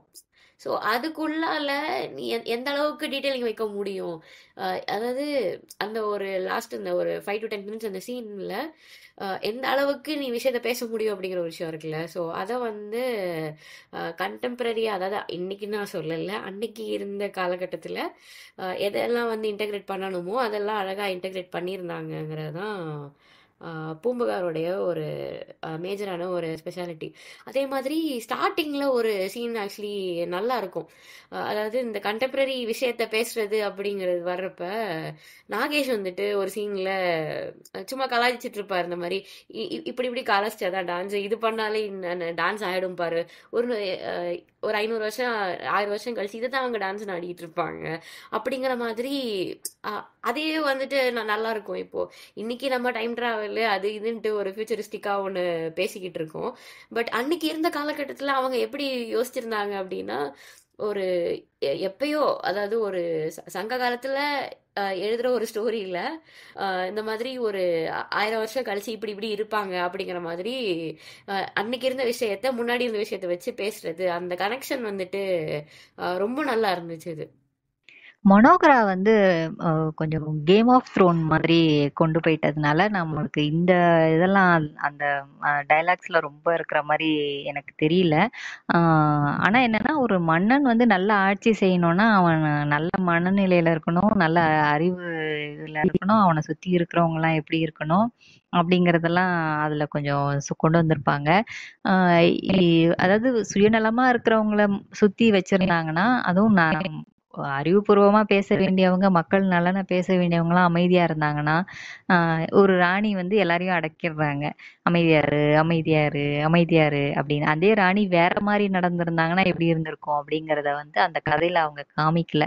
அது என்ன காரணத்துக்காக, எப்படி அந்த கதை எந்த விதத்துல இவங்க ரிலேட் பண்றாங்க அப்படின்னு எனக்கு புரியல. நீங்க மனநிலை பத்தி பேசிட்டு இருந்தீங்க. அதுல ஆக்சுவலி நீங்க சொன்னது கரெக்ட். அதாவது இப்போ ராஜா வந்துட்டு கரெக்டா ஆட்சி பண்ணணும் அப்படின்னா அவங்க வந்து கரெக்டான மனநிலையில இருக்கணும் அப்படிங்கிற ஒரு விஷயத்த தான் வந்து சொல்லியிருப்பாங்க. பட் ஆனா நம்ம இது ஒரு பேட்டர்னா கூட எடுத்து பார்க்கலாம். அதாவது இந்த படத்துல மட்டும் இல்ல, ஜென்ரலாவே எல்லா படத்துலயுமே அது எப்படி காமிச்சிருப்பாங்க அப்படின்னா, ராஜா வந்துட்டு பேசிக்கலி அவர் வந்துட்டு அடிப்படையா வந்துட்டு ஒரு நல்ல மனுஷன். ஆனா அந்த ராஜாக்கு வந்துட்டு ஒரு இன்கெப்பாசிட்டி இருக்கு அப்படிங்கிற ஒரு பாயிண்ட்டை கொண்டு வர ட்ரை பண்ணியிருப்பாங்க. ஸோ அந்த இன்கெப்பாசிட்டி எப்படி காசு ஆகுது அப்படிங்கிறத வச்சு தான் ஒரு ஒரு படத்துலையுமே மாத்தி மாத்தி இருக்கும்.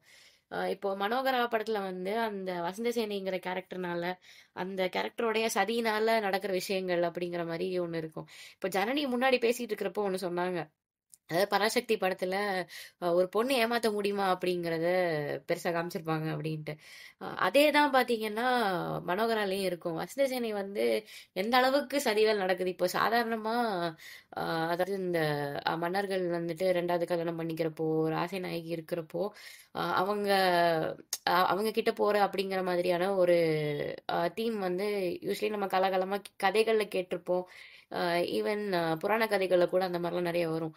பட் ஆனா இங்க அதை டீல் பண்ணியிருக்கிற விதமே வந்து எப்படி இருக்கும்னா, அந்த ராணியோடைய அல்டிமேட் சாரி அந்த வசனசேனையோடைய அல்டிமேட் எய்ம் என்னவா இருக்கும்னா, அந்த வசனசேனையோடைய பையனை அடுத்த ராஜாவாக்கணும். அந்த பவர் டைனமிக்ஸ்ல கரெக்டா டீல் பண்ணியிருப்பாங்க. இப்போ ஆனந்தி மென்ஷன் பண்ண மாதிரி கேம் ஆஃப் த்ரோன்ஸ் மாதிரி தான் அதோடைய ஸ்ட்ரக்சர் இருக்கும். அதாவது அவங்க ஃபோக்கஸ் எங்க இருக்கும் அப்படிங்கிற ஒரு விஷயம் இருக்கும்ல, அது ரொம்ப கிளியரா இருக்கும். லைக் இந்த இடத்துல இந்த வசனசேனை இவ்வளோ வேலை பண்றா அப்படின்னா, அப்போ சும்மா காசு பணம் அப்படிங்கிறதோட நிக்காம ஷீ இஸ் வெரி கீன். அதாவது நெக்ஸ்ட் என்ன பண்ணணும், ஒரு ஃபியூச்சர் செக்யூர் பண்றது, அந்த ஒரு மைண்ட் செட்டை இருந்துக்கிட்டு எவ்வளோ தூரத்துக்கு அந்த கேரக்டர் போகுது அப்படிங்கிற ஒரு விஷயம் இருக்குல்ல. இப்போ மனோகராக்கே வந்து குழந்தை பிறக்கிறப்போ அந்த குழந்தைய கூட கொல்ற அளவுக்கு ஒரு கேரக்டர் இருக்குது அப்படிங்கிற அந்த ஒரு ஆம், அந்த ஒரு பவர் டைனமிக்ஸ் வந்துட்டு நம்ம அந்த இடத்துல புரிஞ்சுக்கணும். ஸோ இந்த இடத்துல அந்த வசந்த சேனையினால இந்த ராஜாவுக்கு அந்த கேசரிவர்மனுக்கு மனநிலை ஒரு மாதிரி ஆகுது. இதுவே வந்து மந்திரி குமாரி படத்துல பாத்தீங்கன்னா அந்த அரசன் வந்து அப்படி மட்டமான டிசிஷன் எடுக்கிறதுக்கு வந்து கூட இருக்கிற அந்த மந்திரி கேரக்டர் தான். சரி இவரு அதான் அந்த அந்த நம்பியார் கேரக்டர் தான் வந்துட்டு அங்க காரணமா இருக்கும். ஸோ அங்க நம்ம பார்த்தோம்னா இன்னும் வந்துட்டு ஸ்ட்ராங்கா அதை எக்ஸ்ப்ளோர் பண்ணியிருப்பாங்க. அதாவது ஒரு சத்திரியன், அதாவது அந்த மன்னருங்கிறது வந்துட்டு ஒரு சத்திரியன் தான். அந்த சத்திரியனை கைட் பண்றது அங்க ஒரு பிராமணன். அந்த பிராமணனுடைய கைடன்ஸ்ல தான் இருக்கும். ஸோ இங்க பவர் ஆக்சுவலி ராஜா கையில இருக்கிற மாதிரி வெளில தெரிஞ்சா கூட நிஜமா அங்க ரூல் பண்றது யாரு அப்படிங்கிறத அந்த ஒரு பொலிட்டிக்கல் இதுவா அவங்க வந்துட்டு சூப்பரா டீல் பண்ணியிருப்பாங்க. ஸோ அந்த ஒரு பவர் டைனமிக்ஸ் வந்துட்டு எக்ஸ்ப்ளோர் பண்ணது இந்த படத்துல. இதுவே நம்ம இந்த படத்துல பார்த்தோம் அப்படின்னா, அதாவது பூம்புகார் படத்துல பார்த்தோம்னா இங்க கொஞ்சம் டிஃப்ரெண்டா இருக்கும். லைக் அந்த மன்னனுடைய இன்கெப்பாசிட்டி அங்க எப்படி இருக்கும்னா, கரெக்டா அந்த ஸோ அந்த ரூல் அப்படிங்கிற ஒரு இது அவனுக்கு கரெக்டா வராது. அந்த அட்மினிஸ்ட்ரேஷனுங்கிறத அவன் தப்பா பண்ணுவான். ஸோ அந்த ஒரு இன்கெப்பாசிட்டியை தான் வந்து கொஸ்டின் கேட்டிருப்பாங்க பூம்புகார்ல. ஸோ இந்த மாதிரி ஒரு ஒரு மூவிலையுமே நமக்கு அந்த ராஜாவோடைய மனநிலை தவறுறதுனால என்ன நடக்குது, அதை வந்துட்டு எப்படி டீல் பண்றாங்க அப்படிங்கிற ஒரு விஷயம் தான். ஸோ இது அகைன் நம்ம அன்னைக்கு இருந்த சூழலுக்கு கனெக்ட் பண்ணி பார்த்தோம்னா, அன்னைக்கு அவங்களால நேரடியா ஆட்சியை கொஸ்டின் பண்ண முடியல. ஸோ அப்படி இருக்கிறப்போ அவங்களுக்கு வேற வேற கதைகள் மூலமா அதை எப்படி கொண்டு வர்றது அப்படிங்கிற ஒரு கொஸ்டினை கேட்டுக்கிட்டாங்க. இப்போ அவங்களுக்கு வந்துட்டு காமராஜரை கிரிட்டிசைஸ் பண்ண வேண்டியது இருக்கலாம், ராஜாஜியை கிரிட்டிசைஸ் பண்ண வேண்டியது இருக்கலாம், நேருவை கிரிட்டிசைஸ் பண்ண வேண்டியது இருக்கலாம். இது அன்னைக்கு வந்து இப்போ இருக்கிற மாதிரி தான் அப்போவும் சென்சார் இருந்திருக்கும். ஸோ எல்லாத்தையுமே அவங்க அலோவ் பண்ணியிருக்க மாட்டாங்க. அது யார் கையில இன்னைக்கு பிஜேபி எப்படி நிறைய விஷயத்த வெளியில வர விடாம பண்ணுதோ, அதே மாதிரி அன்னைக்கு இருந்த காங்கிரஸ் நிறைய விஷயத்த வர விடாம தான் பண்ணிச்சுது. ஸோ அப்படி இருக்கிறப்போ ஒரு indirect way of story telling அவங்களுக்கு தேவைப்பட்டுச்சுது. ஸோ அதுக்கு அவங்க எம்ப்ளாய் பண்ணிக்கிட்ட ஒரு மெத்தட் தான் இந்த ராஜா கதை அப்படிங்கிற மூலமா அவங்க இன்னைக்கு இருக்கிற விஷயத்த வந்துட்டு பேசிக்கிட்டு இருந்தாங்க. இன்னொரு விஷயம் என்னன்னா, இந்த ராஜா கதைகள்லாம் மூலமா சொல்றதுன்னு சொன்னீங்க இல்லையா? இது எப்படின்னா, நம்ம மொனார்க்கில இருந்து வெளியில வரோம். என்ன ரீசனுக்கு வரோம்? அந்த ஒருத்தர் 2 பேரோட அந்த முடிவு, அவங்க எவ்வளவு அறிவாற்றலோட இருக்கணும், அவங்க எவ்வளவு ஆளுமையா இருக்கணும், இது இல்லாத நேரத்துல எவ்வளவு பிரச்சனை வரும் மக்களுக்கு. ஏன்னா மக்களோட பிரச்சனைகளை எல்லா படத்துலயுமே காமிச்சிருப்பாங்க.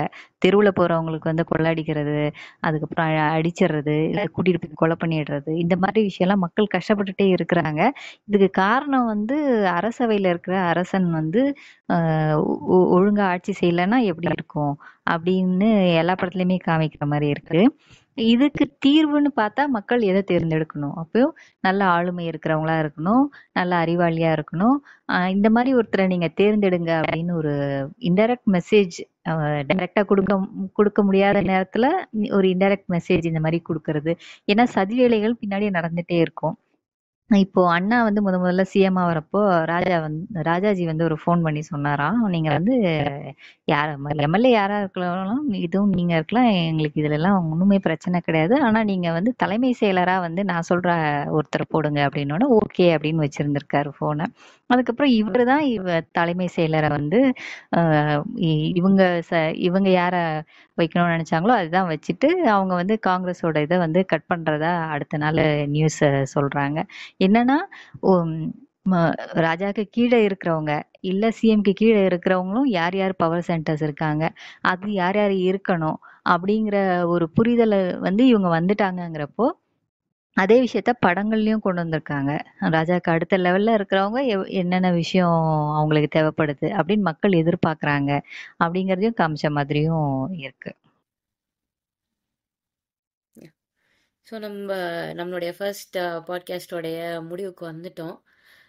ஸோ இப்போது கலைஞருடைய எபிசோட் வந்துட்டு முடிவுக்கு வருது. இதில் நம்மளுடைய மெயின் டேக்அவேயாக என்ன இருக்கணும் அப்படின்னு பார்த்தீங்கன்னா, அதாவது திராவிட சினிமா அப்படிங்கிற விஷயம் தமிழ் சினிமாவுக்கு எவ்வளோ முக்கியமாக இருந்திருக்குது அப்படிங்கிறது நம்மளுடைய டிஸ்கஷனில் உங்களுக்கு ஓரளவுக்கு புரிஞ்சிருக்கும்.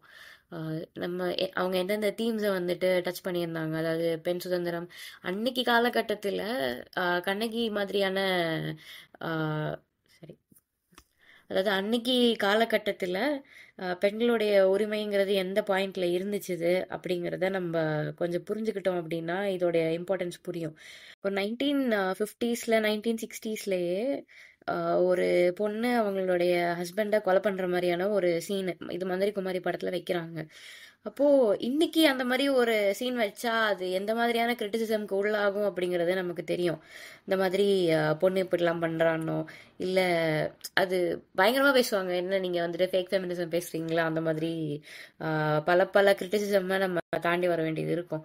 பட் அன்னைக்கு அப்படி ஒரு சீன் வச்சுட்டு அது மக்களால ஏத்துக்கவும் பட்டுச்சுது அப்படிங்கிறப்போ அந்த சீனை வடிவமைக்கிறதுக்காகட்டும் அந்த கதையை எழுதுறதுக்காகட்டும் அவங்க எந்த மாதிரியான ஒரு இதை அண்டர்கோ பண்ணியிருக்கணும் அப்படிங்கிற ஒரு விஷயம் இருக்குல்ல. ஸோ அதுக்கான ஒரு இன்டென்ஷன் அந்த பொண்ணு பண்றதுக்கான ஒரு ரீசன், ஸோ எது கரெக்டு எது தப்பு அப்படின்ட்டு அந்த நியாயத்தை பேசுற விஷயம், இது எல்லாத்தையும் டீல் பண்ற விஷயம் ஆகட்டும், இல்ல நம்ம பார்த்த மாதிரி மந்திரி குமாரிகளை ஒரு ஒரு பிராமினோடைய ஒரு பிராமின் அட்வைசர்னால ஒரு ஆட்சி எந்த அளவுக்கு மோசமா இருக்குது அப்படிங்கறத அதை டீல் பண்றதாகட்டும், இல்ல நம்மளுடைய பராசக்தி படத்திலே பார்த்துக்கிட்டோம்னா அவ்வளோ இருக்கும். அதாவது நல்லா வாழ்ந்துட்டு வர்ற ஒரு குடும்பம் வந்துட்டு எந்த அளவுக்கு மோசமாகுது, ஸோ இங்கே அவங்க ஃபேஸ் பண்ற ப்ராப்ளம் என்னென்ன அப்படிங்கிறது. பட் அந்த குடும்பத்தோட ப்ரிவிலேஜையே வந்து ஒருத்தங்க பின் பாயிண்ட் பண்ற மாதிரி, அதாவது அந்த தீகாக்காரருடைய தங்கச்சி அவங்க பண்டரி பாய் கேரக்டர் வந்துட்டு அழகா பின் பாயிண்ட் பண்ணுவாங்க. நீ வந்து எந்த கஷ்டத்தையுமே பார்க்கல அப்படின்னா நீ பாட்டுக்கு ரொம்ப கம்ஃபர்டபுளா இருந்திருப்ப, நீ உனக்கு கஷ்டம்னாலே என்னன்னு தெரிஞ்சிருக்காது, நீ இந்த ஏழை உலகம் வந்துட்டு உனக்கு தெரியாமலே போயிருக்கும் அப்படிங்கிற மாதிரி சொல்லியிருப்பாங்க. ஸோ இந்த மாதிரி அன்னைக்கு இருந்த விஷயங்களை வந்து பின் பாயிண்ட் பண்றது, ஸோ இந்த மாதிரியான தீம்ஸ் எல்லாத்தையும் எடுத்து அன்னைக்கே 1950sல பல புராண கதைகள் வந்துகிட்டு இருந்த டைம்ல இந்த மாதிரி தான் இருக்குது நிலைமை அப்படின்னு சொல்லி ஒரு மெயின் ஸ்க்ரீன்ல அவங்க எடுத்து காமிச்சதுக்கு ஒரு பெரிய தைரியம் இருக்கணும். ஸோ இது வந்து திராவிட இயக்கம் அன்னைக்கு ஆரம்பிச்சு வச்சதுனால தான் அதுக்கப்புறமா இன்னைக்கும் தமிழ் சினிமாக்குன்ட்டு ஒரு யூனிக்கான ஒரு த்ரெட் இருக்குது அப்படிங்கிற மாதிரி நம்ம சொல்லலாம். அதாவது இன்னைக்கு இருக்கிறவங்க வந்து ஈஸியா நம்ம ஒரு டயலாக் சொல்லிட்டு அதை கடந்து போயிடலாம். அதாவது சினிமாவுக்கு வந்தாலே ஈஸி அரசியலுக்கு போயிடலாம் அப்படிங்கிற மாதிரி ஒன்று சொல்லிட்டு போயிடலாம். பட் அன்னைக்கு வந்து அவங்க அதை எப்படி ஸ்டார்ட் பண்ணி வச்சாங்கங்கிற ஒரு விஷயம் இருக்குல்ல. சினிமாவுக்கு வந்தவங்கனாலே உடனே அரசியலுக்கு போயிட முடியும் அப்படிங்கிறது கிடையாது. இப்போ கலைஞர் அண்ணா அவங்க எல்லாம் வந்து நாடகம் பண்ணிட்டு அதுக்கப்புறமா சினிமாவை கையில எடுத்தப்போ அவங்க அதை வந்து ஒரு ப்ரொபகண்ட மீடியாவை தான் அவங்க வந்துட்டு பாக்குறாங்க. ஸோ பல பேருக்கு இதை ஒரு நேரத்திலே நம்மளால பல கருத்துக்களை கொண்டு போக முடியும் அப்படின்ட்டு அவங்க நம்பித்தான் சினிமாவை வந்து அவங்க ஒரு ப்ரொபகண்டா மீடியமா யூஸ் பண்ண ஆரம்பிக்கிறாங்க. அவங்க டயலாக்ஸ் வழியா ஸ்ட்ராங்கா நிறைய விஷயங்களை சொல்றாங்க. ஸோ இந்த மாதிரியான விஷயங்கள்லாம் நமக்கு நடக்குது.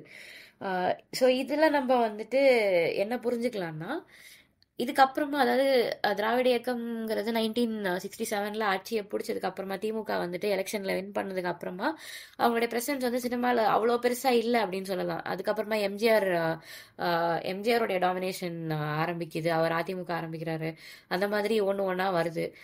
அதுக்கப்புறமா பார்த்தீங்கன்னா எம்ஜிஆருக்கு அப்புறமா அந்த அரசியல் படங்கள் அப்படிங்கிறது அந்த அளவுக்கு இல்லாமல் போயிடுது. அது வேற வேற விதமாக தான் நம்ம மேனிஃபெஸ்ட் ஆகிறத பார்க்க முடியும். ஒரு சில கம்யூனிஸ்ட் படங்கள் வந்துட்டு வந்திருக்கு. பட் ஆனால் அது மெயின் ஸ்ட்ரீமா எல்லாருமே பார்த்த படங்களா இருக்கா, ரொம்ப வெற்றி படங்களா இருந்துச்சான்னு கேட்டால் கிடையாது. ஆனால் once in every few years வந்து இந்த அரசியல் படங்கள் வர்றதுக்கான ரீசனும் அதான் அன்னைக்கு அவங்க ஆரம்பிச்சு வச்சுட்டு போனதுதான். நெக்ஸ்ட் அந்த ஒரு சோஷியல் ட்ராமா அப்படிங்கிறத நம்ம மெயினாக வச்சுக்கணும் அப்படின்ட்டு நிறைய பேர் ட்ரை பண்ணாங்க. லைக் இப்போ எல்லாருடைய படங்கள்லையும் உங்களுக்கு அதோடைய ஹிண்ட்ஸ் தெரியும். லைக் அதை வந்து மொத்தமாக விலகி எடுக்க முடியாது. இதுக்கு பெஸ்ட் எக்ஸாம்பிள் பார்த்தீங்க அப்படின்னா இவங்க பாலு மகேந்திரா, அதுக்கப்புறமா இவர் பாரதி ராஜா அவங்கெல்லாம் வந்துட்டு படம் எடுக்கிறப்போ கூட அந்த ஒரு சோஷியல் இஷ்யூங்கிறத ஒன்று டச் பண்ணால் போக முடியாது. அவங்களுடைய வியூ கரெக்டாக இருந்துச்சுதா, எந்த அளவுக்கு கரெக்டாக இருந்தது அப்படிங்கிறதெல்லாம் செகண்டரி, பட் டச் பண்ணாமல் போக முடியாது. பட் அகைன் 90s வந்ததுக்கப்புறமா நமக்கு இதோடைய தீம்ஸ் வந்துட்டு சேஞ்ச் ஆயிடுச்சுன்னு வச்சுக்கலாம். பட் அகைன் இன்னைக்கு ஒரு ரஞ்சித், இன்னைக்கு ஒரு மாரி செல்வராஜ் அப்படின்ட்டு தமிழ்ல மற்ற எந்த இண்டஸ்ட்ரியிலுமே இல்லாத அளவுக்கு தமிழ் சினிமால இப்படி பலரால இன்னைக்கு எடுக்க முடியுது அப்படின்னா, அன்னைக்கு ஒரு காலத்துல இது நம்ம கிட்ட இருந்துச்சு, இது நம்ம மக்கள் ஏத்துக்கிட்டு இருந்திருக்காங்க. இதுக்கு ஒரு வேல்யூ இருக்கு அப்படிங்கறது புரிஞ்சுக்கிட்ட தமிழ் சினிமா தான் அப்படிங்கிற ஒரு விஷயம் இருக்கு. ஸோ இதுக்கு ஒரு பெரிய பாயிண்டா இருந்தது திராவிட சினிமா. இதுக்கு ஒரு பெரிய பாயிண்டா இருந்தது கலைஞர் அப்படிங்கிற விஷயத்த நம்ம ஞாபகம் வச்சுக்கணும். ஸோ இதுக்காகத்தான் நம்ம இன்னைக்கு இந்த 4 மூவிஸையும் எடுத்து இதோடைய டிஸ்கஷன்ங்கிறத ஸ்டார்ட் பண்ணியிருக்கோம். ஸோ நம்ம டீம்ல இன்னைக்கு யாரெல்லாம் நம்ம கூட ஜாயின் பண்ணியிருக்காங்கன்னு பார்த்தீங்கன்னா, நம்ம ஆனந்தி நம்ம கூட ஜாயின் பண்ணியிருக்காங்க, ஜனனி, சரவணன், ராகுல், அப்புறம் நான் உங்க ரேஷ்மா. ஸோ நம்ம 5 பேருமா சேர்ந்து தான் இன்னைக்கு இந்த எபிசோட ரெக்கார்ட் பண்ணியிருக்கோம். ஸோ நெக்ஸ்ட் மந்த்து நம்ம இன்னொரு தீமில் இன்னொரு 4 படங்களை எடுத்து நம்ம டிஸ்கஸ் பண்ணிட்டு உங்களுக்கு அடுத்த எபிசோட நாங்கள் ரிலீஸ் பண்ணுறோம். So until then take care. Thank you. By.